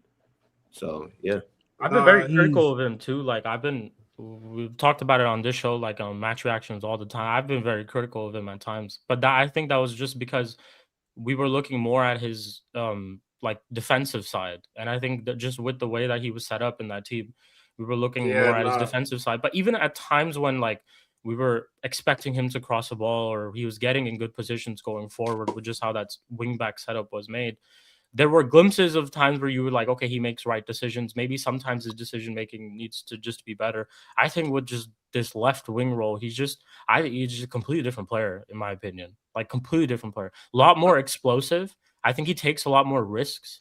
I think sometimes there were times, like literally in the beginning of the Arsenal game, there was a time where it was like in a tight space and he took a great touch to get past like a player, or his back was facing the goal too. And just in situations like that, I think we're seeing more of that, like his ability and something that he was capable of this entire time and just kind of needed to be just like free, like go out there, Dorgu, and just like you have a free role, go out there and just attack. And like that's kind of, we just need to unleash the guy.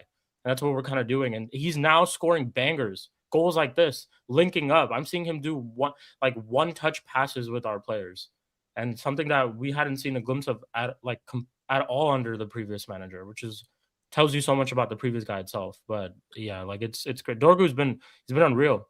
He's actually, like I said, he was man of the match for me against Manchester City. He arguably could have been for this game too. I gave it to Casemiro, but he arguably could have been for this game too. I think sensational. He's very good. I think these 2 last games it played to his advantage, though. Not saying that he has improved, but these 2 games where how he was going to get at both the teams was counter-attacking. Yeah, counter-attack. So it plays so into his advantage. And the reason why I never got onto Dorgu because I always saw, even if I didn't see this left wing thing, I always saw like an explosive left back whenever we transitioned back to a back 4. But the reason why I understand why people got isolated with him is with that Devil's old formation, where we had 3 at the back and then wing backs, the advantage for us was always the wing backs, innit? So Dorgu was always left free, and then our attacking threat was Dorgu at wing back, and it's like if he's not crossing the ball and putting it on Sesko's head, on whoever's head, then it's just like, what are you doing? But like, there's more to his game than that. So I understand, but I don't know. In the summer, I still would like Man United to explore a left winger. I would, just because. Oh, for sure. Yeah, for sure. For sure. Yeah, I definitely don't think like 2 or 3 games just now we can just sit there and just be like, yeah, that's Dorgu's position. Definitely not. Like I think he's still there needs to be competition for honestly every there has single to be position. competition For every single position. Yeah, there has to be competition. I've been happy. I think with him, the thing that makes me just the happiest is just the tenacity he plays with for however long he's out there. Yeah.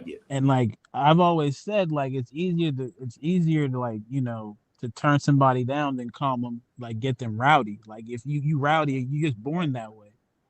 And so the way he plays football helps us a lot because you have Luke Shaw behind you. So you have the mobility to offer him support when you need to defend. And then once we get that ball back, you make yourself an outlet. He's constantly making runs. He's constantly challenging their fullbacks. But to your point, I haven't seen anything that's like, it's stamped that he's the left winger of the future. I say for right now, you reward him with more playtime, right? And if it gets to a point where Cunha has to come in or we makeshift and then Sesko goes there and then, you know, they fix it all around, I'm fine with that too. But I think I'm just, like you said, I think we all at some point have said there's a player with Dorgu, just how we use him, how we, you know, like help him figure out himself because again, he's 21, 22. So he's still trying to form his identity as a footballer. And credit to him because again, like these finishes that he's been putting on display have been absolutely crazy. Hey, that Arsenal one. I don't even know. I don't know if he could do it again if he tried. You know, that's goal of the season. That's like goal of the season contender for sure. Yeah, that's like goal of the season for sure. I think I think with Dorgu for me, I think we probably and I think we might need to do 2 things. I think we might need to buy a backup left back.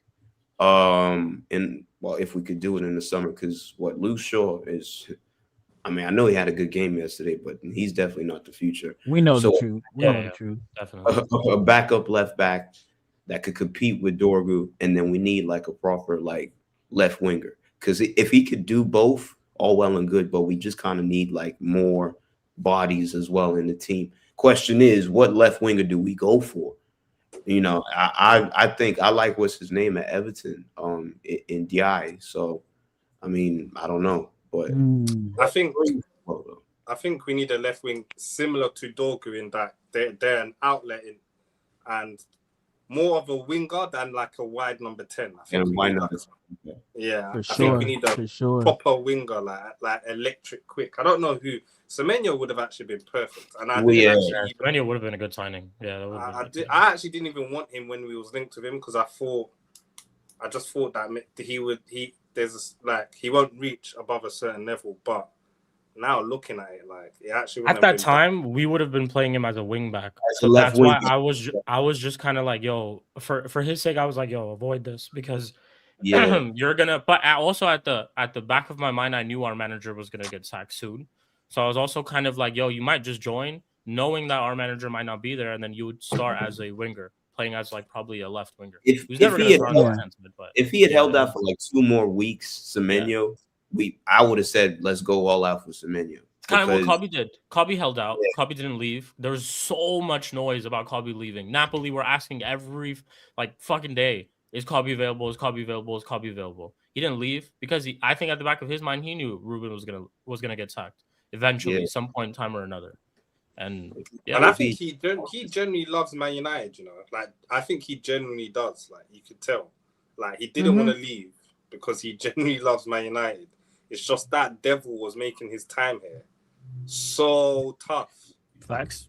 Facts. That's just where it was. But credit to him, man, because he even started seeing people on socials saying, I mean, if he's not picked, he must be doing something wrong in training. What?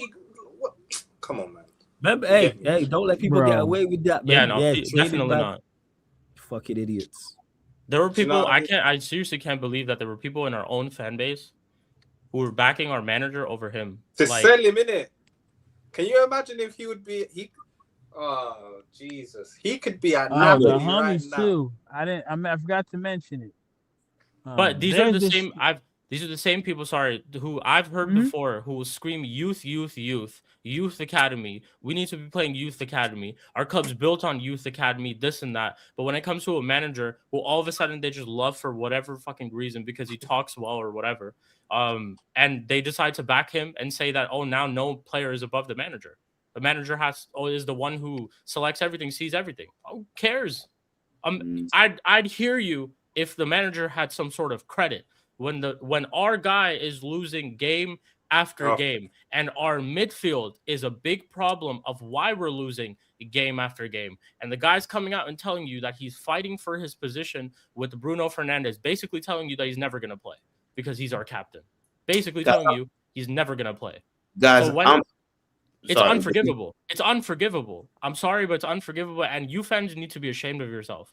You really need to.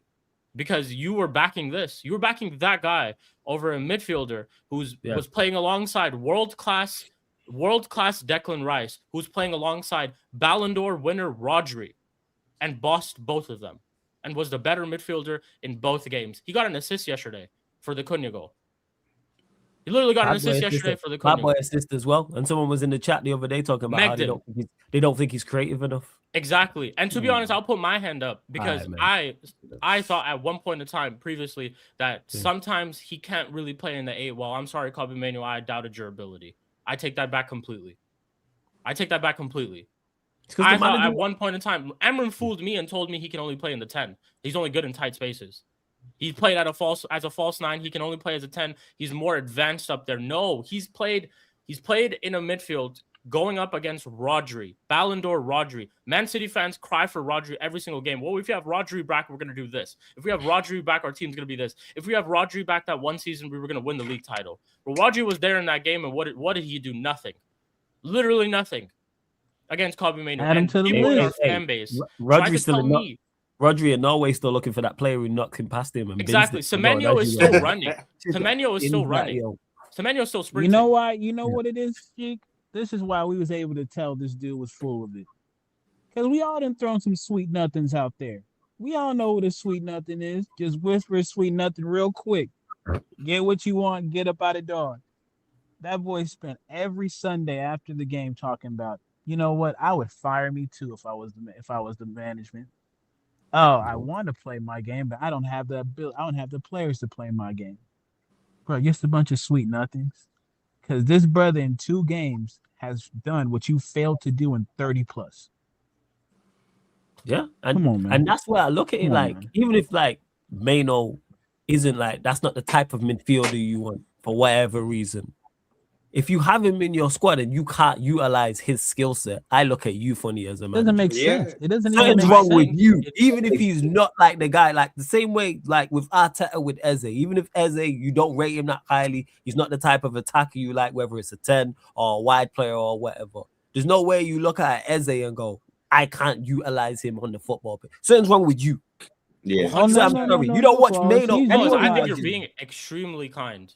Anyone who watches extremely kind. Well, Ruben Amorim is an absolute idiot. Absolute idiot. I'm rephrasing from saying much worse things, but he's absolutely an idiot. Yeah, something's wrong with you. Oh, Mano and Bruno, and then you have Carrick, who's a novice. He's a novice at this level. Let's not get this misunderstood. He's a novice. He's not managed 10 games in the Premier League, and he's joined and figured out how to get Casemiro, Mano, and Bruno all playing in the same midfield. And midfield, everybody he knows what he doesn't know. He knows what he doesn't know. That I think his name is Steve Holland. Yeah, you're talking about Steve Holland, who's experienced, because he's been with Mourinho. You got an OG in your corner. Yeah. You remember what happened to Creed when he had Rocky in his corner? Come on now. Bad news. I haven't called our ex-manager by his name because he and it should stay that way. It really should. He's so evil. Do you know that? He's actually on God. What he tried to do to this club is evil. Do you know that? He's genuinely the devil, bro. He made us believe that Kobe Mano could not play football, so that's why he wasn't playing it. That's what he made us believe. Yeah. Do you know how crazy that is? It's mad. He tried to get him gone. He tried to get him gone, bro. He tried to get him gone, bro. That's the craziest thing. He tried to get him gone. I'm just so happy that Amarim is going. Not just because he's a criminal and a terrorist, but just because the fan base, like, they were treating this guy like I said, he was like Jesus, man. It was almost cult like. It was like, you know, I don't really want to bring external stuff in, but it was almost like, you know, very cult like anything he says is gospel. And I'm just like, do you guys support United or do you support Ruben Amorim? And for me, honestly, I'm just happy because this guy really would have messed up our football club. I don't even know where we would have finished with him, you know, if he had the whole season. But I'm glad he did what he did and he took himself out. He's a useless manager. Honestly, Paul, if they let him see it out like properly, we would actually probably be where Arsenal is, you know, where like no one is happy with the football at all. But because he's been at the team for so long, you've like accumulated so much talent that the talent gets you over the line. But the football that you're watching, no one is happy with it. Like Arteta's another terrorist. These men are a terrorist of football, and they really are. They need their licenses revoked. Think about Eze. Think about Eze at Crystal Palace. It's finally happened, people. Eze has turned into a Cone disciple. I didn't want to see it happen, but here we are. He's cooked. I'm sorry. He's locked up, bro. He's locked up in that Cone prison.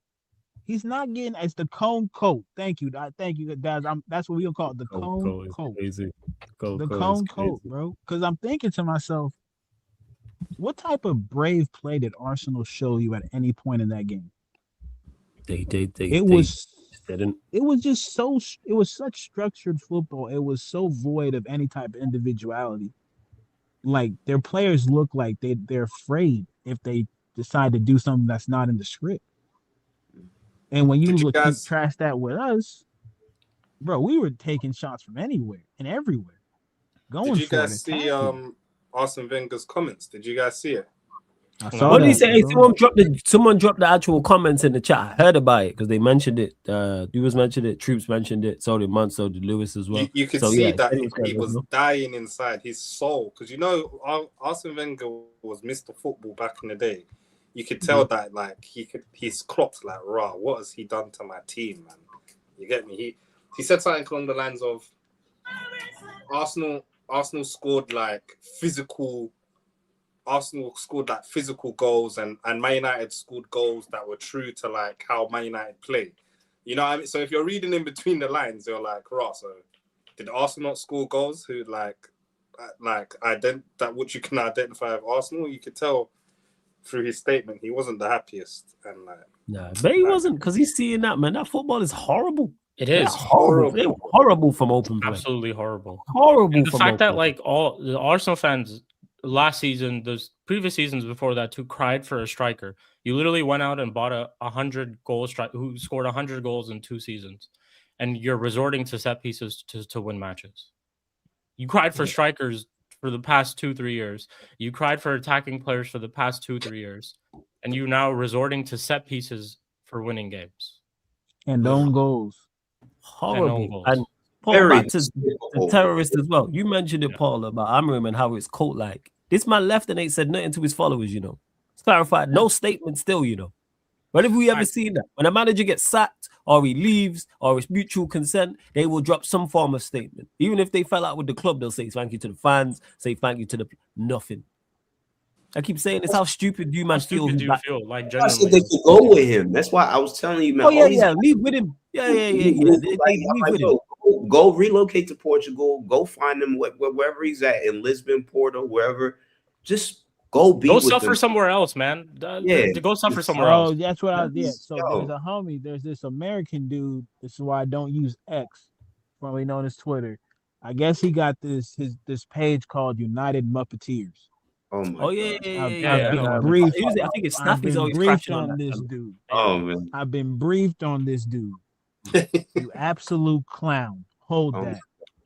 There's another Hold one. that. Matty FC as well. Matty FC. Oh my God. Nah, he's Matty an FC idiot. can hold as well. He's an idiot, man. These No. guys. Matty FC can These hold. guys All these stay guys can talking hold. All these guys can hold, man. Like These guys for- stay talking shit. They don't I just deserve can't it. believe They it. don't They deserve really. it. You guys I've really been backed here- that fraud. That I've been here devil. wrong, right, and indifferent. No matter what the cost is. These dudes just go sell wolf tickets online and act like they word is gospel. Yeah, it's crazy. Bro really said Manu doesn't have the legs. He said that. Maybe he's just not good enough. He said that. Yeah, and then he covers the most ground out of possession against City and Arsenal. But even if he on, didn't cover the most ground, do you know how many football players in history that we've watched wasn't the most athletic but was technically gifted and they was applauded for it? Do you know how do you think Paul Scholes had the legs? Do you think he had the legs?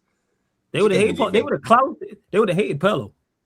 Do you think Oh, my Pirlo had the God. legs? Do you think Clarence had the legs? Do you think Clarence had the legs? Come on, man. You just Yo, have my to head's like- actually starting to hurt, bro. Like genuinely, this is crazy. This is a piss take. They Disgusting. would say, "Oh, Perlo don't cover enough ground." Man. Yeah, they would tell us that This is Scholes can't play in disgusting. our midfield because he doesn't have legs, and they would try to tell us that he's technically not good either. It's crazy. It's mad. But hey, Paul, I know you gotta go. Shout out anything you want to shout out. Always good to chat with you, my G. Floor's yours. DJ Paul 703 on Instagram. We DJ every weekend out here in LA, building my brand up. So if you're in LA, pull up to one of my parties. It was like I said, it was lit this weekend. It's solid. I can attest. My boy put it down. Yeah. So this weekend we seen some celebrity. I'm not going to mention who because I almost got in trouble for that. But yeah, we be getting lit over here in LA. So I'll just say that. So follow me on my IG, DJ Paul 703. Yo, when I'm out in LA, I'm coming out to one of them parties then. And I'm over there. Yeah. Sure, I'll sort you guys out. I'll sort you guys out. They got bottle girls. They got billboard signs. So when you want to get drinks and stuff like that, they can put your name on the sold. Sold. Did you say they got billboard signs? So in the club. Yeah. So let me just say this: in the club, people buy drinks. They usually get like these signs that bottle girls walk around with, and then they put anything you want them to put on there. So let's just say you're in the club now. You say, "Oh, Sarcasm City TV in America, we lit." They put that on the board, and then they start walking around with the sparkles flying and the lights going off, and everybody getting lit and stuff like that. I will be there. I know there's some good snow there as well. Yes, I will be there, 100%. Always after the snow. Always after the snow. Yeah, I already know, man. If it's good snow, I must know, man. I'm gonna tell some of these shorties, Idris too. So don't even worry about that, flawless. That's what I'm on. Yeah, I fucks with that. What it is. It's what it is. But yeah, thank you guys. Yeah. Hey, blessings, Paul. Everything. Make sure you follow Paul, man, on his Paul. socials, man. Make sure you do so as well. Make sure you do so. And big up to Canal as well. I see you lot in the chat. Run up the likes, hit the subscribe button before we close out. These are the Wenger quotes. Arsenal's goals were less clean and relied on fighting, whereas United had better technical cohesion. Arsenal defenders Gabriel and Saliba appeared nervous. So he knows. Yeah, he was not happy. Yeah, there we go. Yeah, that was it. Oh, well. Yeah. You already know, man, because Wenger was a man of true football. He hated when we kicked them. So he's hating what he's doing now. He hated when we kicked them. He was like, the only. He was always complaining about people saying the only way to stop Arsenal is kick Arsenal in the physicality. He's the epitome of wanting to play the beautiful game and keep the ball on the deck. So he's screwing that they relying on set pieces. He's mad as hell. Yeah. His head's on Mars. He's like, what is this? And I played under him as well. It's like, what the fuck? But yeah. But that's the problem with them. At a certain point in time, you just got to take the handbrakes off, man. We got to actually let these dudes play football. Because I've seen Trossard be creative when he's given the green light. I've seen it's not like they don't have players, but this manager has prioritized being safe over actually playing football, which is why you see them score from corners more than you'll ever see them score from open play. They're playing for the corner. 100%. Them dudes are playing for the 100%. corner. I literally remember when I was younger, you would just see highlight reels of Arsenal having these just beautiful goals, one-touch plays, just counter-attacking football, just like scintillating attacking football. You'd see just Thomas Rosicki scoring these beautiful goals for Arsenal back in the day. Now you just don't see any of that at all. Any of that. And again, it just goes back to the point. You have all these players in your team, all these things that fans asked for, that the team needed. And now you're just resorting to set pieces for you guys to win matches. Literally. I told us they were a striker away. Yeah, we were told they were a striker away from winning a league title. He's just not a great manager. He's a good manager. He knows how to set up a team in terms of like how not to concede. He's just not a great manager. That's just what it is. Because I guarantee you, we're going to see it again in the Champions League. They're going to like get someone who they're kind of level in talent with. And when the team's going to have to lean on Arteta to like navigate us through the game, you're just going to see them like, yeah, he's just not a good manager, man. That's just what it is. Yeah, no, 100%. 100%. And shout out to David Raya trying to do a height contest with my center back, man. You looked real small in between that goal, my boy. That's all I'm saying. Yeah, that doggy strike. Yeah. Even though it was a great strike, it made him look bad, yo. It made him look bad. I also just wanted to say real quick because I didn't speak about it. I want to hear everyone's apologies about Mateus Cunha. I'm sorry, I do, because I was one who didn't switch on Mateus Cunha at all. I knew exactly what we were getting when we were signing Mateus Cunha. If anybody thought that he was going to replicate the same amount of goals that he scored last season, I didn't think he was going to do that at all, to be honest. And not with that manager. Not with this man. One, not with that manager. Two, also because he was the main man at Wolves. And it's the same thing that we were talking about with Cole Palmer. He was the main man at Wolves. He was the best attacker at Wolves.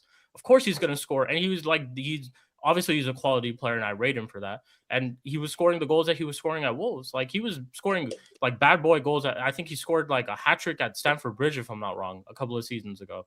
And he was scoring goals left and right against teams. He scored at Anfield for Wolves. He was scoring against teams.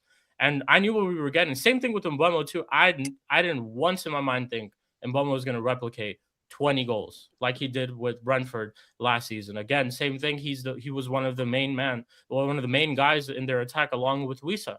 And it was like a partnership type of thing where both of them at times when they were playing together, they were very, very good. But when they weren't playing together, weren't playing the best basically in their respective teams. But yeah, like I think I knew what I was getting with Cunha, and I agree as well that his performances in the past couple of games weren't the best. But he's a quality player who can always be dangerous at any point of time in the game.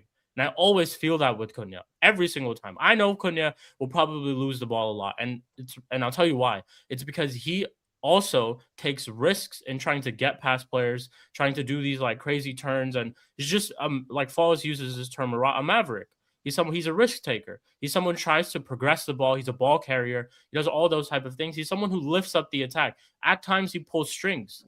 And I know what I'm getting with Cunha. And again, just yesterday's goal, these past two games, yes, he's come off the bench, but both times when he's come off the bench, he's been threatening, and it's led to a goal. Whether it's an assist against Manchester City, where all he really did was take on a player and put a good cross in that Dorgu just got at the end of. And in this game, he quick little play with Mainu. Obviously, Mainu plays the assist to him. All he does is take a great look, curls it around the defender. Raya's not even close to it, and just a beautiful finish. Like, absolute beautiful finish. Something that I thought he was capable of the entire time as well. And to take that moment to score a goal like that, obviously in a big game like this, considering that you've been getting a little bit of criticism in your past couple of games, I need to hear apologies about Cunha, man, because I never in once doubted him and was quick to write him off. There were a lot of people who were just quick to write him off. Yeah, he was. And he was very good against Arsenal in regards to his risk taking. Because that was my thing. Like, people wanted to change his game. I'm like, I don't mind you taking the risk. Just make sure the risk actually, succeeds. Make sure the risk actually comes off. Like, that's where I was at with it. Like, people talking about him shooting. No, keep shooting. But I know you can shoot better. Keep dribbling and trying to go past players. I know you're better at it. You're a better passer than you're showing. You're technically better than you're showing. We seen it with the goal. People will talk about the finish. What sets up the goal for him is the touch.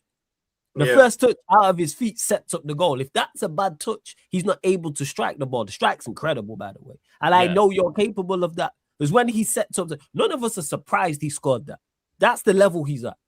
As much as it was a banging goal and we got gassed by it, we're not shocked. It's a quality finish, but we know what Cunha's capable of. And I've been saying this. Hey, do better. That's where I'm at with it. But people writing him off, talking about, oh, he can't work with Bruno, or it's not Wolves, bad signing, we need to sell him. All of this crap. Nonsense. Yeah. Good player, performing poorly. Same way you get poor players who may perform well. Form people, but they say form is temporary, class is permanent. And that's why it's like, no, I'm not turning my back on him. And I also add into the fact of the manager. Said it at the start of the show, and I say it again now. People will wax lyrical about the best managers in Europe, the best managers in the league. So some Arsenal fans will wax lyrical about Arteta and talk about how important and how integral Arteta is to Arsenal and how he gets the best out of all of his players, etc. And how his system works and sets them up and all of that. So you don't think it can work the other way when you have an absolute footballing terrorist in charge? You don't think that can have a negative effect on players, even the best players, as we're seeing, because no one performed well under him. It took us 35 matches, people, to win back-to-back games. We finished 15th. We lost the European final to Spurs. What are we talking about here? We still don't have a clean sheet away from home all season long. Yeah. We still don't have a clean sheet away from home all season long. Hey, I go one further. Carrick in 2 games has half of the amount of clean sheets that Amorim had in his entire season so far. Mm-hmm. Amorim had 2, Carrick's got 1. Amorim managed, 15, 16 games. Carrick managed 2, and he's got 1 clean sheet. He managed to get 2 across all competitions. Bear in mind, we played Grimsby away. So when Carrick picks up a clean sheet away from home, whenever that is, he would have done better than Amorim. And it wouldn't have took him half a season. It wouldn't have took him from fucking August to January. What are we doing here? So yeah, with that, Cunha, that's why it's like now it's just about continuing the form. I'm extremely 100% continuing the form, and like someone made a point, I forgot who it was, but someone made a very good point. Like the Fulham game is a very big test because like we've always talked about how we match up against the bigger sides and how this counterattacking type of play that we tend to go towards against these bigger teams and just how they set up is like the formula in winning these big games against these bigger teams. But when we go up against, a low block or a team that sets up a mid block, it'll be interesting to see a lot of these profiles like Dorgu, utilizing him as a player, because we've been using like his pace and, his explosiveness and him getting in behind and all of that against teams that set up a certain way. When there's going to be low blocks and there's going to be a lot of side to side football of just like passing from side to side, moving it from left to right to left to right, trying to create that opportunity. It'll be interesting to see a lot of these players, and that's where I need all of these guys to step up. But again, it's just like we're in a good moment right now where I had the same feeling after the Manchester City game. It's a good confidence boost. It's a big momentum boost going into this Arsenal game. Use it as one of those things, and that's exactly what they did. Like they fought until the end. It was a tight game in terms there wasn't much quality on display specifically from them. We obviously showed a lot of quality in the second half, but it was a tight game, and we just fought until the end. We did the basics, pressed when we needed to press, got a goal off of our press, and forced them to make a mistake. And then just showed quality, stuck in the game and showed just moments of brilliance and quality. Just kept going after them, and that's really it. Same thing for Fulham. Fulham have been a team who've been playing well. Harry Wilson's in literally the form of his life. And I think he's going to be fully up for this game too. So big test on our defense as well. You've defensively performed very well in our past 2 games. And credit to someone like Maguire as well, someone who I've slated in past seasons and in past times at this club. But he played well in these, specifically in these 2 games too. And he kept both attacks quiet. But it'll be interesting to see how we stack up against Fulham. We have Tottenham after that at home. Tottenham's been literally one of the bogey teams for us in the past couple of seasons, and I would actually be very, very mad if we do not win that game at home.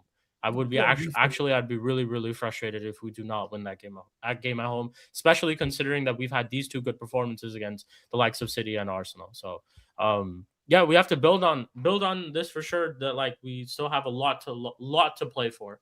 But again, it's just like it's good. It's a good moment that we're in because of all the things that we've been through and just the football that we've seen. And we're really not even seeing much of a change.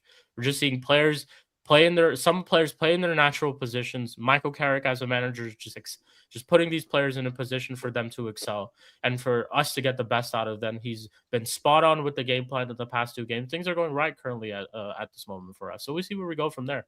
But yeah, Cunha and all these signings, I'm extremely happy with Cunha and Mbeumo, to be honest, specifically. But look at what our attack was last season, what we went through last season, to who we have now. Yeah, people were trying to say Cunha. People were trying to say Cunha will upgrade on Garnacho. Like, think about it, Flawless. Mbeumo has scored against City. Mbeumo has scored against Tottenham. Mbeumo has scored against Liverpool at Anfield.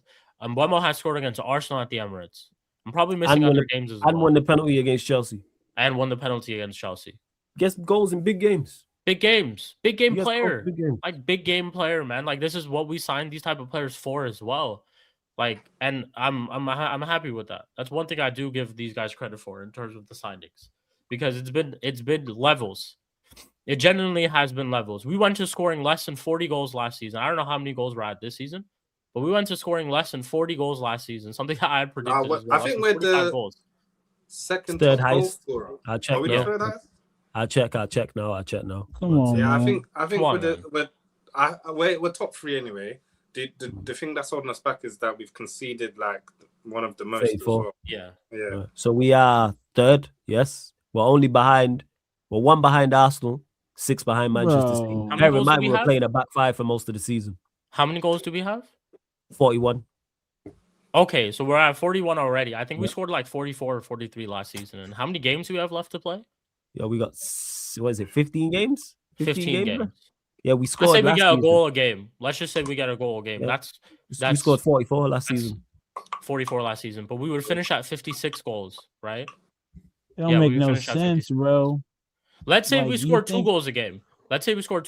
We're pretty much very close to our 75 goal tally that we had under Ten Hag. Was it under Ten Hag? Or was it under Ollie? 75 goals? Against, that must have been under Ollie. Last time we scored like 70 goals. 57. Yeah, so that was Ollie. Back so in last time we 10 scored years. 70 goals was Ollie. So if we score about 2 goals a game for the remaining 15 games of our season, we'd be close to our 70 goal tally. And this is what signing Sesko, Cunha, and Mbeumo, specifically in our attack.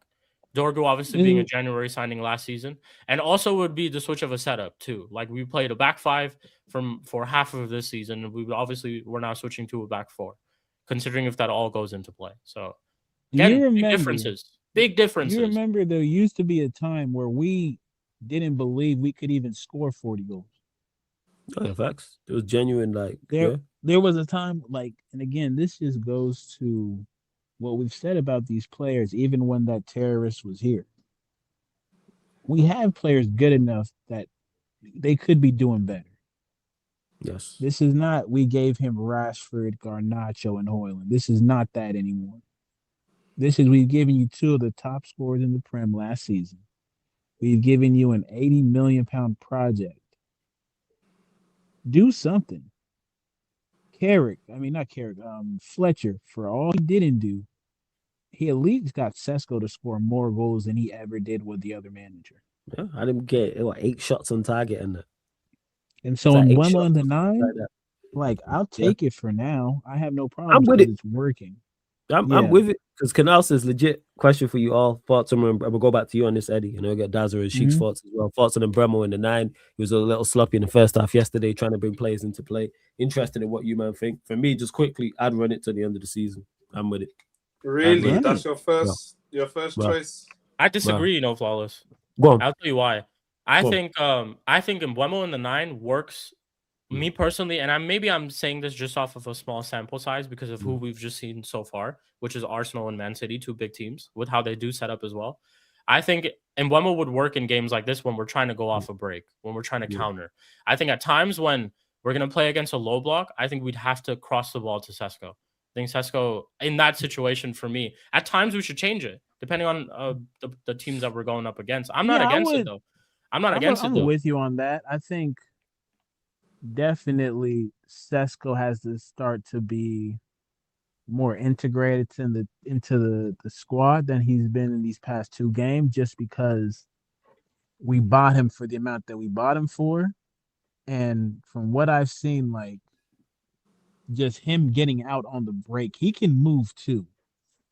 Now I think Embuemo does a better job of reading the game than Sesko does at this point in certain areas. But I do get frustrated with how Embuemo tends to link up with the others around him. A lot of the goals, the 2 goals we've seen him score, once a mistake and then once off of a corner counter. So it's kind of like we haven't seen, when we have to keep the ball, what he can do in those positions. I think what I saw Sesko do very well was hold his defender off, receive the long pass from Lamens, and then that's how we played off of the Kobe. I think the Cunha. I think Sesko was on the pitch when Cunha scored because I think he had came on for Dorgu. I think I might be wrong, but I'll double check. But I think it was I can't remember because the game was such a it was such a madness. That's what it was like. I would right now keep him. I would right now keep the team the way it is. Like right now, I wouldn't change anything. I'm with you on that, Flawless. But I feel like there probably will be teams that we'll go up against where we'd have to break down their low block. And I just feel like in situations like that, I wouldn't be opposed to, let's say we start Sesko a game. Let's say just hypothetically, just an example. And I'm not saying like I want this to happen, but let's say we drop Ahmad for a game. We start Sesko up front and we play Embuemo on the right-hand side. Could definitely put in a situation where, like, let's say we're not able to, Sesko's not having the best of games. And we try to decide to switch things up, or situation-wise, we're chasing the game, where we're a goal down or something like that. You bring on Embuemo, play him as a 9, or you even put Cunha as a 9, something we did against Arsenal. And you just put Ahmad on that right-hand side, and we continue to play the way that we've been playing in these past 2 games. I think we have good options now in that aspect. Now that we found out that Embuemo can play as a 9, I think we have good options. I know Cunha can also play at a 9 at times too, if needed be. But right now, I'd stick with what it is. Definitely not change what it is right now. But I feel like at times when we do play a low block, and depending on the team that we go up against and how they set up, sometimes we might be in a situation where we need that striker to just cross the ball into. We saw that against Burnley. Burnley a little bit. I know Burnley's not the best of oppositions and like the quality of the team and all of those type of things. I get it. But that's kind of what we did. We played crosses to Sesko and Sesko was at the end of it. And he gets a lot of chances. And I've been critical of him too, where he should be putting away a lot of the chances that he gets too. And that's something that needs to improve on his side as well. But we might come into a situation where we go up against teams where you have to break down that low block, and Sesko might be the option in that situation. Then, to be honest, we were kind of saying that yesterday too, Flawless. At times, we were asking for Sesko to be in the game so that we can look towards someone to cross the ball to, but then also just hold up play and allow maybe our wingers to get into advanced positions and hold up the ball for us, because that's just what we were doing. Lamens just kept spamming the ball, kicking it high up because we were not trying to play out the back against them. So it just all depends on who we go up against. But currently against Fulham, if you were to ask me, keep the same lineup. I would keep the same thing. Go on. Really? Go on, because what you saying? Bye-bye. I don't know if I would keep the same lineup, I don't know if I would.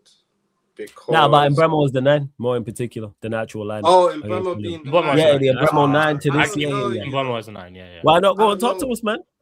I don't know. I got rebuttals, but go on.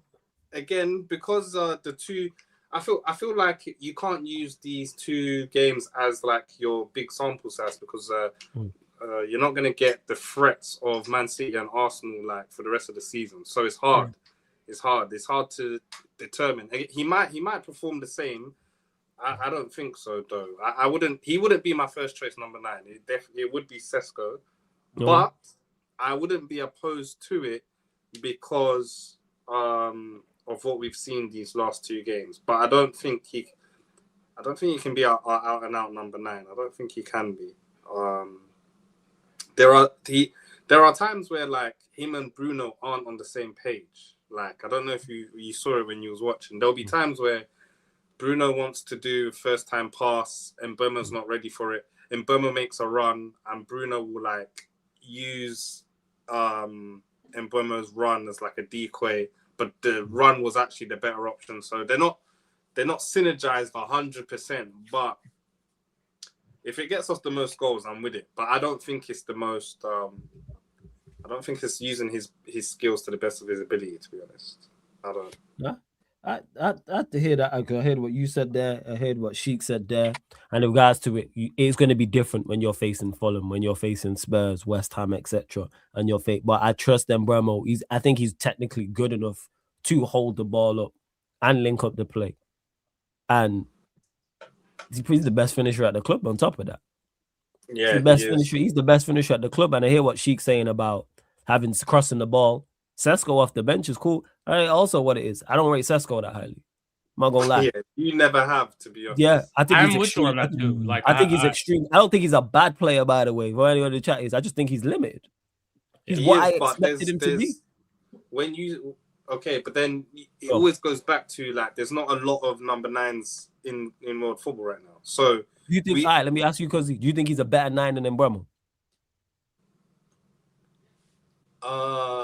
No, not right now. But it's not fair. That's not fair because even at Brentford, why's that not no, fair? no. Do you know why it's not fair? I think there are 9s that could get more goals than him. Why Like, is that? Wait. No, Why's that not a fair question? It's not a fair question because Mbeumo has played number 9 for Brentford as well. Like he's interchanged with Wissa. He's even interchanged with Tony when he was there. So Mbeumo has more experience playing number 9 in the Premier League than Sesko, which is why you can see there's certain aspects of his game where it's like, Sesko can't do that.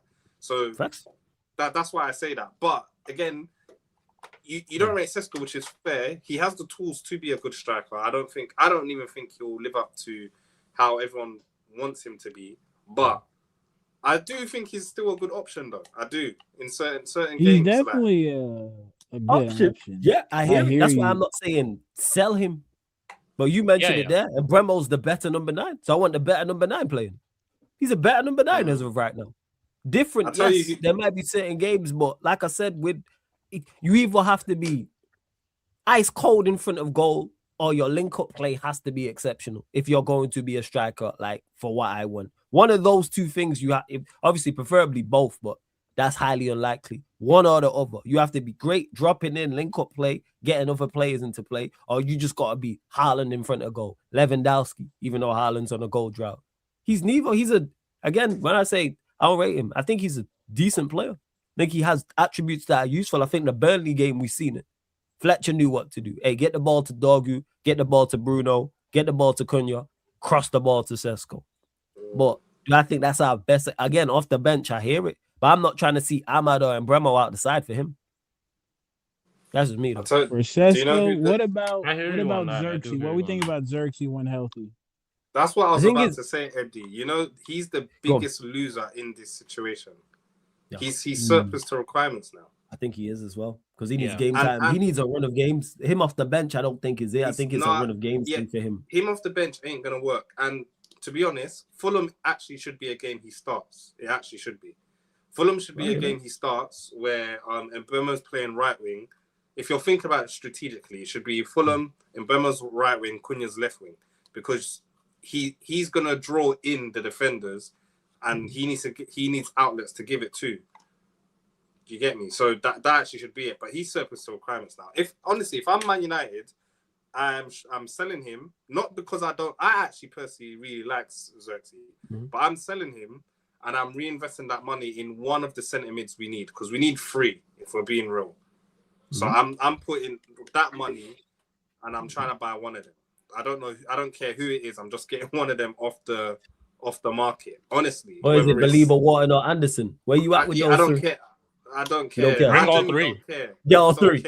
Bring all 3. I don't care which one it is. Just get one of them off the market so that we're not trying to buy 3 midfielders in the summer. That's ridiculous. Do you know what I mean? So that would be what I'll do. No, that's fair. That's fair. Go on, Eddie. What was you gonna say? No, it's just I think with Xerxes, bro, the talent at his disposal. And we said this from the jump. I think we all agree it fits our 2 wingers to a T. Absolutely. Because I always try when I see players, I see what are they naturally good at? What's their natural priority when they're out there playing? Ahmad's natural priority is not to create, it's to shoot. right? Creation is probably his secondary go-to. He can do it really well, but if you had to ask Ahmad between a goal and an assist, what are you looking for? I think he's telling you a goal, right? Even the same thing with Dorgu to an extent, right? Because Dorgu can dribble, but we don't want him dribbling, right? We want him to be that outlet, and I think Xerxes is the best equipped to utilize that. I can't remember what game it was, but I remember Xerxes being central, and he played a through pass to Dorgu for him to run onto the end of it, and we got a red card out of it. And that was when Dorgu was in the wingback spot.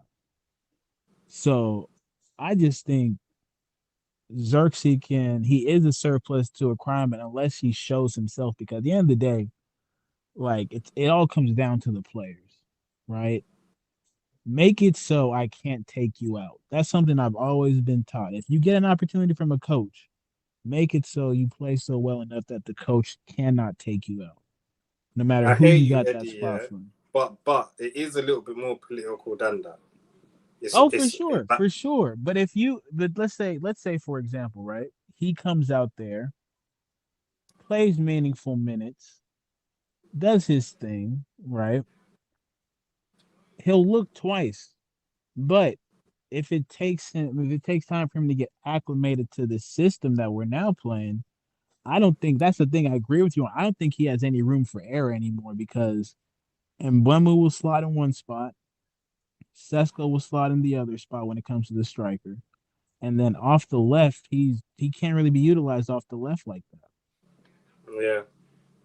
Doesn't even really have like a set position. To be honest, his whole time he really hasn't had like a set position. That's where the issue now lies with Xerxes, because for me, he's one of those. I think he is good enough. And I think he is a good foil for the two wingers in. Let's say it's Ahmad and Bremo, or you put Cunha there, or even Dorgu, whoever the two wide players are out of those four players I just mentioned. Is he going to get the game time? Is he going to get in ahead of Bremo? Is he going to get in ahead of Sesko in regards to the 9 role? 10, Bruno's still there. Let's say Bruno leaves. Do we go and sign a 10? Is it Cole Palmer? Chelsea fans don't get triggered. Does Maino go there if we go and sign more central midfielders? Who's he ahead of? Because he needs game time. Yeah. He needs consistency, continuity. He needs game time. Can he be effective off the bench? Yes, I think he can be. I think we've seen that Leeds game, for example. Came off the bench, linked up with Cunha for the goal. But I think he might be sold. I'm not. You know what? That being said, if he stays, I'm not mad at it as an option. No, but even though like I don't think let's get the best out of him. It's not. He's not an effective option to. He needs to just leave now, man. And it's sad because I genuinely really do like for him. Me, I'm saying for him, yeah. For him, yeah. But I think he out of everyone in the forward position, he has the best build-up play. Like in terms of rotating the ball, he's the best at it to me. But he's not going to start. And then he's not going to start over these people, yeah. And even if we go out in the summer and let's say we do sign, like hypothetically, if we do sign another striker, I generally don't think he would start over that guy too, whoever that person is. Like, generally, one is because he's not had a lot of game time, so we haven't really seen like too much of him, and we've not been like, yo, Xerxes in this position. Like, we know the type of player that he is, but we've not been like Xerxes in this position is set. Like, he can play here. And that's like his spot. Because right now, to be honest, you have players who are performing better than you. And to be honest, they're performing far better than you. And it's just tough for us to drop. Like right now, I wouldn't drop anybody for Xerxes currently in this attack. No, you couldn't. But I can't. Again, Ahmad can't get dropped for Xerxes. Like Dorgu right now can't get dropped for Xerxes. And Mbeumo in the 9 definitely can't get dropped for Xerxes. So it's like, where does he genuinely play? And in the summer, when a new manager comes in and we have this whole new setup and all of that type of stuff with his signings or whoever we end up getting, let's say we do go out there and get midfielders. I think that makes it even more difficult for him to start. And I think, yeah, like it sucks. I like Xerxes too. I completely agree. But it's like at this point, if he gets sold in the summer, I'm not mad at it. I'd understand it. And I'd completely I get it. It's not been the best time for him here. It's just he's not really had minutes. He's not really had minutes. He's had glimpses. He'll always be remembered for that goal at Crystal Palace. But yeah. And like FA Cup game against Arsenal, he had a very good game in that one. There's a couple of games where he's played well and he's shown good signs, but it's just like it never really. I don't know. It never really there were times where he should have played under Ruben Amorim, and he should have played a lot more under Ruben Amorim. I think that also kind of just was a hindrance to him, of course, at his time here because Ruben Amorim is Ruben Amorim. Enough said about him. But if he gets sold, it's whatever. I also think at the same time we have a lot of other priorities in this team that we do really need to tend to and just take care of currently at this moment. And yeah, that's really where big I'm up at. to David says, why United fans always want to sell players if they're not starting games. We used to have Teddy, Cole, York, and Ollie in the same team, but we are allowed to have 2 strikers. We can have 2 strikers, David. My problem is the quality. I don't think Sesko's of the quality. You know what Sheringham, Cole, York, and Ollie all had? Quality. We don't have like a Teddy, Cole, York, and Ollie in our team right now. If we have 4 strikers or 2 strikers, because obviously you've only played 1 striker in these days. But if we have 2 or 3 strikers in the all of quality, I'm over the moon. That's why I'm not sat here saying we need to sell Ahmad or sell Mbeumo. But people have said, oh, you got 2 right wingers and you add in Shea Lacey. No, keep them all. Competition for places is good. Same with Dogu and Cunha on the left. Competition, but I think all those players I named are of quality. Whereas Sesko, I have my doubt. Does he have his uses? I don't think he's a bad player. I just think he's decent. And you need to think in these times where we had Cole, York, and Ollie and Teddy Sheringham, we was playing 4-4-2. So we utilized 2 out of them, and then 2 of them would get 2 of them. One of them would at least come off the bench, and you get me. You have to kind of sell the other one dreams. We're only playing with one striker these days. Yeah, we were just talking about is Mbeumo better than our main number 1? So already he's number 3 in the pecking order of playing 1 striker. How much games time are you gonna get? Like, we're not in any more cup matches. It's straight Premier League, and we're trying to win every single game. So it's not I'm gonna rest Mbeumo. You're not resting no one. Do you know what I mean? So. Yeah, I understand the premise of that message, but like, come on, man.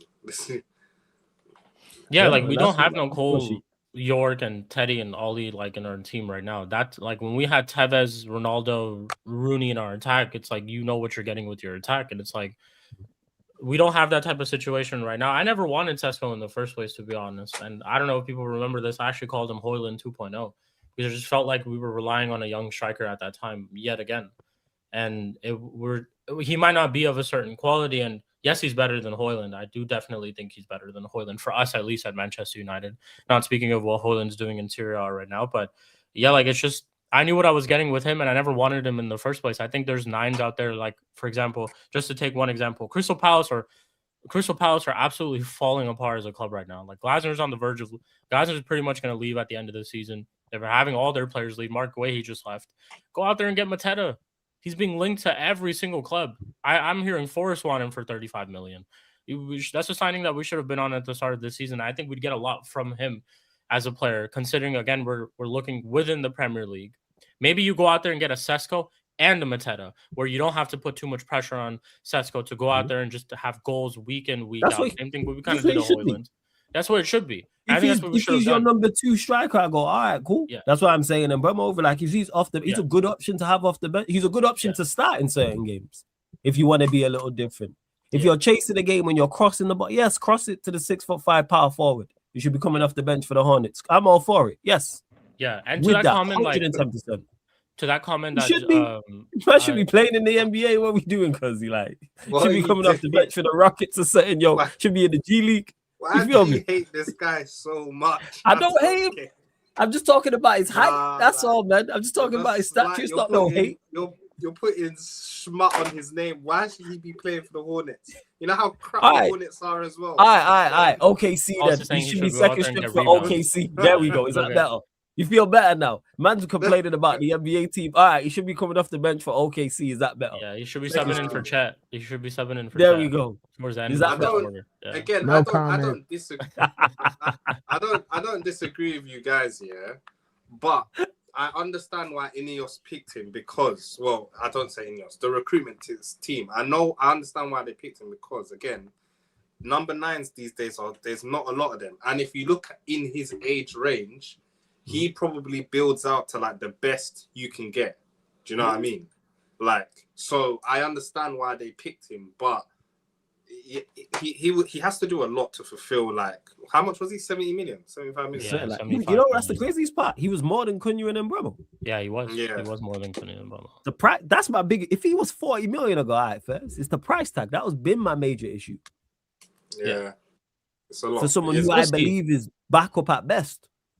Like I said, I don't think he's our best 9 now.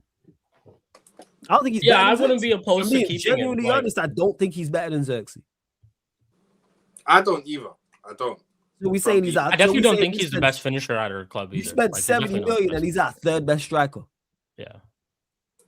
I don't. Yeah. And we ain't saying the strikers out because Mbeumo were even signed as a striker, so we don't even like saying, oh, we've went and signed Lewandowski. We've gone and got a Harry Kane or a Kylian Mbappe or a prime Lewandowski or a prime Aguero or some shit like that. No, we're saying so we waiting. Who was bought this summer that you think that's better than him? Do you think the Newcastle striker is better than him? Facts. Do you think from what I've seen, yeah? How much was Voltamado? I don't know how much he was, to be honest. Let me check that. From what I've seen, I'll tell you this. I think Ekitike is better than him. Hugo's, sure. Yeah, we're not even talking about him. I was campaigning for... You didn't want him, though. You didn't want Hugo, I remember, in the summer. Me? I didn't know anything about him. I was unsure. Nah, man. What you mean? It was more, I was unsure. Don't do that, cuzzy. Like, this guy, yo, what you mean? I was unsure. How am I going to comment on a player I didn't see? Nah, man. You wasn't... I was on it, man. Yeah, you might have been on it. I might have just been like, all right, but no one said much about him. My biggest issue with Sesko is when people was campaigning for him was, what they were saying the plus points were, or his ceiling, potential, resale value. Are we buying an apartment? That's what it sounded like. If I didn't know we was talking about a footballer, that's what you talk about when you're buying a house. Things we've done in the past, by the way, the past couple of seasons. Resale value, or the potential of it. Yeah. We need for now. Like, people didn't realize where Manchester United are at. We don't need potential. We still need players for now. You mentioned it earlier, Cuzzy. 3 central midfielders, and 2 of them got to start. We need 2 starters. Yeah. It's not join the team and you're a squad player. No, we need 2 certified people to play central midfield for Manchester United from next season. Casemiro gonna leave. Agate is not good enough. If he stays, Bruno might leave. So you got. I think Bruno leaves. I think Bruno leaves as well. If Bruno leaves, you need 2 starters. That's my biggest concern, because you know how Manchester United act when it comes to transfers within the Premier League. How in a year where there's the World Cup, how are we gonna sign 3 midfielders, bro? How? They figure it out. They can do it. No, they're not. I swear to you. Okay, let me clarify that. It can be done. Whether they'll do it. No, it can. Of course, it can be done. Yeah. But they're gonna sign one, and then they're gonna attempt to sign another one, and then it won't. Someone else will buy the other one, and then they're gonna say something like, "Toby Collier's like, he's like improved so much while out on loan that he's part of the future." I don't know, Jack Fletcher, like he made so much. Do you know what I mean? That's what they're gonna do. Yeah. They'll make excuses at the end for them not signing the amount of players that we needed to sign, and just be like gaslight us and telling us that some of our younger players are set to start for United. Like, I completely get it. I get it. Whether they be capable of doing it is a completely different question. Let's not forget they spent a month trying to sign Mbeumo, a whole entire month. Yeah, like a whole entire month to sign Mbeumo. They took so long to pay for a release clause for Cunha. It was a release clause. You just had to pay for it. Like, all you had to do was just pay for it.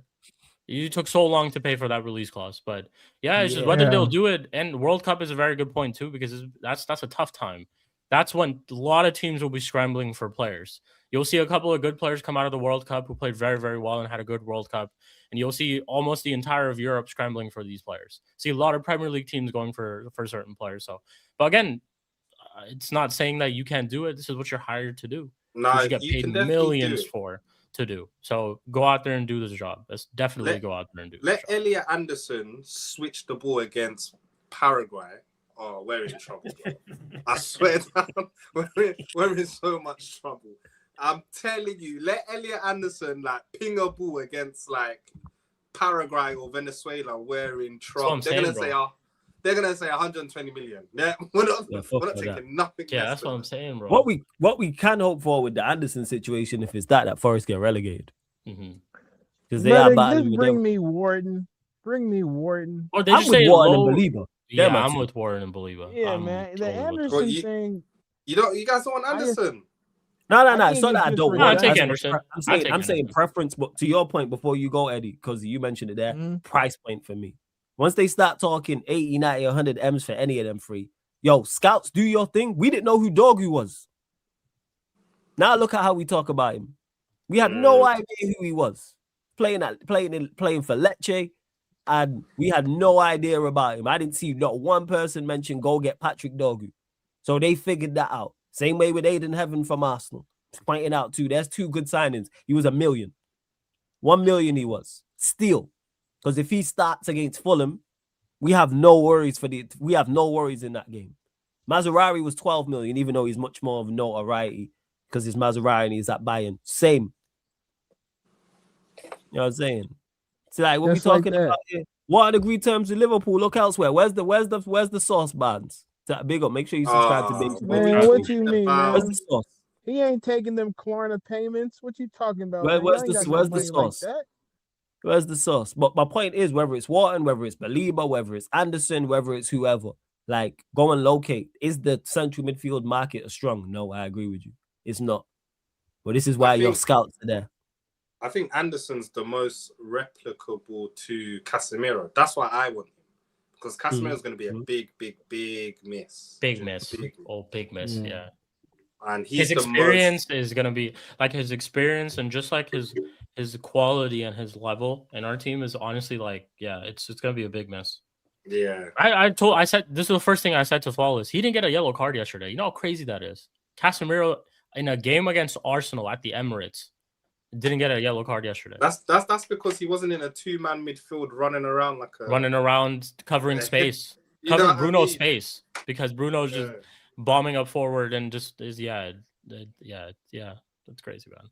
But yeah, credit to Casemiro. He's been good, man, at this club this whole time here. He's been for sure class, been absolute class at this club, man. He has been. So yeah, where's this Wharton agreed terms with Liverpool? I ain't seen this nowhere. Where's this?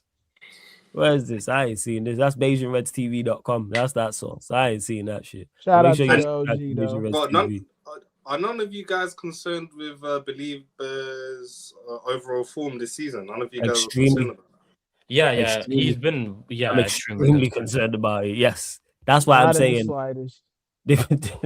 they better. Eddie just looking to us to get Africa FC. I respect it, yo. That's what I'm saying. Just can't go back all stars, yo. Originally, I thought maybe Eddie just bring it home. Eddie on it, yo. Let the continent take over. But yeah, before we go to Eddie, yes, Dazzle, yes, I'm supremely concerned. Hence why, if we do sign him, cut price. That's where I'm at with it. Surely his price definitely does come down, obviously, after this season. Better come down dramatically. Two, it's like originally I first thought that maybe it's just his form because he wants to move and his head is somewhere else. That's what and like maybe that's why he's just, and maybe it'll come to a point where he's gonna force a move eventually and just be like, I just don't want to play here anymore. And that's why. But then I think it actually is a thing where he's just not playing well.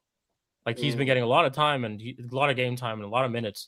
And he's not been anywhere near the Belieber of like 2 seasons ago or last season at all, for sure. And it is concerning because once he got linked to us, we started seeing the dip in form, and he's never recovered since. And it's extremely concerning. So yeah, I don't know. I still get him though. I still think he's of a certain quality. So I would still get him though. But the price tag would be the big question. Yeah. I hear y'all. But have you ever quit and not really quit? Meaning you still at the job, but you're not really all the way there. You're checked out. Like mentally checked out. Yeah. You checked out. You just waiting for that 1st and 15. Yeah, now, exactly. I'm telling you, my brother waiting for a check, man. He saw the United links. He saw the other big club links. They looked at Brighton. He said, "Hey, man, y'all know what to do. This is what you do. You are a theater club. Yeah. This is my turn now. Do. It's my turn. I paid my time. I did my dues. He was in YA, Sheik. You know YA. Yeah. He was in What's YA. YA? He paid his time. YA is our juvenile. It's our delinquents center. We just call it like that. You know, California got a lot of delinquents, so need a place to put them all. But this is what I'm telling you, man. This is what we here for. AFCON FC. Let it be known. I need That means Joloff. I need Joloff. I'm with it, man. I'm so a trucks believer. I'm outside with it. of I never stopped believing. So it is what it is, man. Oh, I'm Lord. still a believer. It is what it is. Lord. Believing is crazy. Believing is crazy. I never stopped believing, man. It is what it is. But yeah, we'll see, man. We'll see. We got a lot of work to do, bro. A lot of work to do, man. It is. A lot of work. Sheik, shout out your channel. Let them know where they can find you. Yeah, big up to everyone, man. Shout out to the panel. Shout out to the chat. You guys can find me on Sheik TV. We're gonna be doing today is Monday, so you guys already know it's Monday Night Madness. Hopefully Don C shows up. And Don C better be there. Are we trolling him? He better be there. He better be there. Shout out Don C, the real. It's my brother's day. It's fraud. Yeah, proper. He ain't smiling now. You know what I'm saying? This guy been cheesing all season. You know what I'm saying? Showing all of his back teeth and everything. He ain't smiling no more. Hold that. Could you want to wipe that? Just Sheik, make sure you crash on him, man. Oh, every given moment, I have man. a lot of things. Green light, man. Anytime you see an Arsenal fan, it's a green light to troll. Oh yeah. Green light. 100%. I've done like a funeral of Arsenal Football Club on my channel before, guys. If you guys didn't know how much I despise Arsenal Football Club, but yeah, like Mud Brothers, Monday Night Madness will be there. The rest of the guys will be there too. We'll be crashing it on Arsenal, of course. That will be at 10 p.m. UK time. Definitely do check that out. Subscribe if you haven't already. Road to 2K, and make sure you guys keep supporting Flawless. Check out Flawless's match reaction, man. He's putting in a lot of work for you guys. Absolute quality match reactions for you guys. So definitely check that out. Show some love to him. And appreciate you having me on, bro. Flawless every single time. Shout out to the panel. You already know, man. Eddie, anything you want to add, fam? Shout out to the gang. Arsenal, your ass. Shout out my real Africans worldwide. You feel me? And we move, man, just like that. Cuz what you telling me, Dazzle? What you saying? Yeah, man. Shout out the panel, man. It was good chopping up with you, man. I had to rush home to chat to you lot. You get me? Arsenal losing had me on my toes. You get me? You had to rush home. But celebration. Yeah, it's a celebration, man. It really is. But yeah, I'm good. Obviously, you know me. I'm in the chat, talking my ish. You get me? I'm gonna try and attend these the Mandem United pods. You get me? Yeah. Nah, it's good talking to you guys, though. I already know, man. You already know. So you're gonna see Cuzzy here, you're gonna see Dazzle here. Obviously, DJ Paulie was here earlier as well. Of course, Eddie and Sheik as the regulars as well. Make sure you subscribe to Sheik TV, though, people. Make sure you subscribe to Sheik TV. Link is literally in the title. So get Sheik to 2K. What time do you say Mud Bros was again, Sheik? 10 p.m. 10 p.m. UK. 10 p.m. UK time, people. So make sure you're there. Oh, shout out Don C, man. If you want the link, follow us. You're welcome. If you want the link. Oh, yeah, man. I might pull up in the chat. Yeah, therefore, I might even pull up. Depends. You know what I'm saying? Don C always trying to play the bully, though. You know what I'm saying? That's what it is. I'm tired of it. Always on this Debo shit, yo. Not today. Taking my cane in that, yo, all the time, yo. It took mine in. Like, that's what it is all the time. But make sure you subscribe to Conversation TV. We're going to redirect over to Steve. He's doing a watch along as well, La Liga watch along, so make sure you check that out. And this show and all the other shows on the channel are available on all audio platforms as well. So if you're on Spotify, iTunes, Apple Podcasts, you see all the shows you see on the live channel, people, all the shows you see here on the main channel, apart from watch alongs, fan calling shows, and members content is available on all those platforms, audio only. So if you're on Spotify, type in Sarcasm City TV, follow, 5-star us. Same with iTunes, Apple Podcasts, SoundCloud, or wherever you get your podcasts as well. How many likes are we on? Did it? All right, 87 likes. All right, that means we're going to hit 100 then once this ends as well. Sheik already mentioned it. Big up to him. My match reaction, make sure you check it out. Shout out to Ace Pro Visuals as well, because Ace is my guy. Bad boy with the camera. Bad boy on the camera with the visuals as well. And Eddie, salute to you. I didn't even know it touched 1K still. So big up, man. You let me know about that. Yeah, man, my dog, you killing it, man. I rock with them heavy. Yeah. Appreciate it. I didn't even realize. I was like, damn, it hit 1K. Fire. You feel me? So yeah, big up to everyone that's locked in. I'm back live tonight.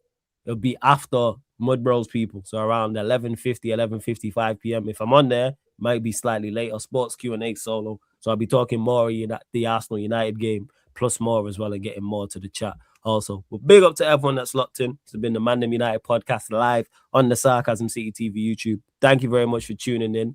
Sarcasm City TV raid in Steve's chat. Big up, salute.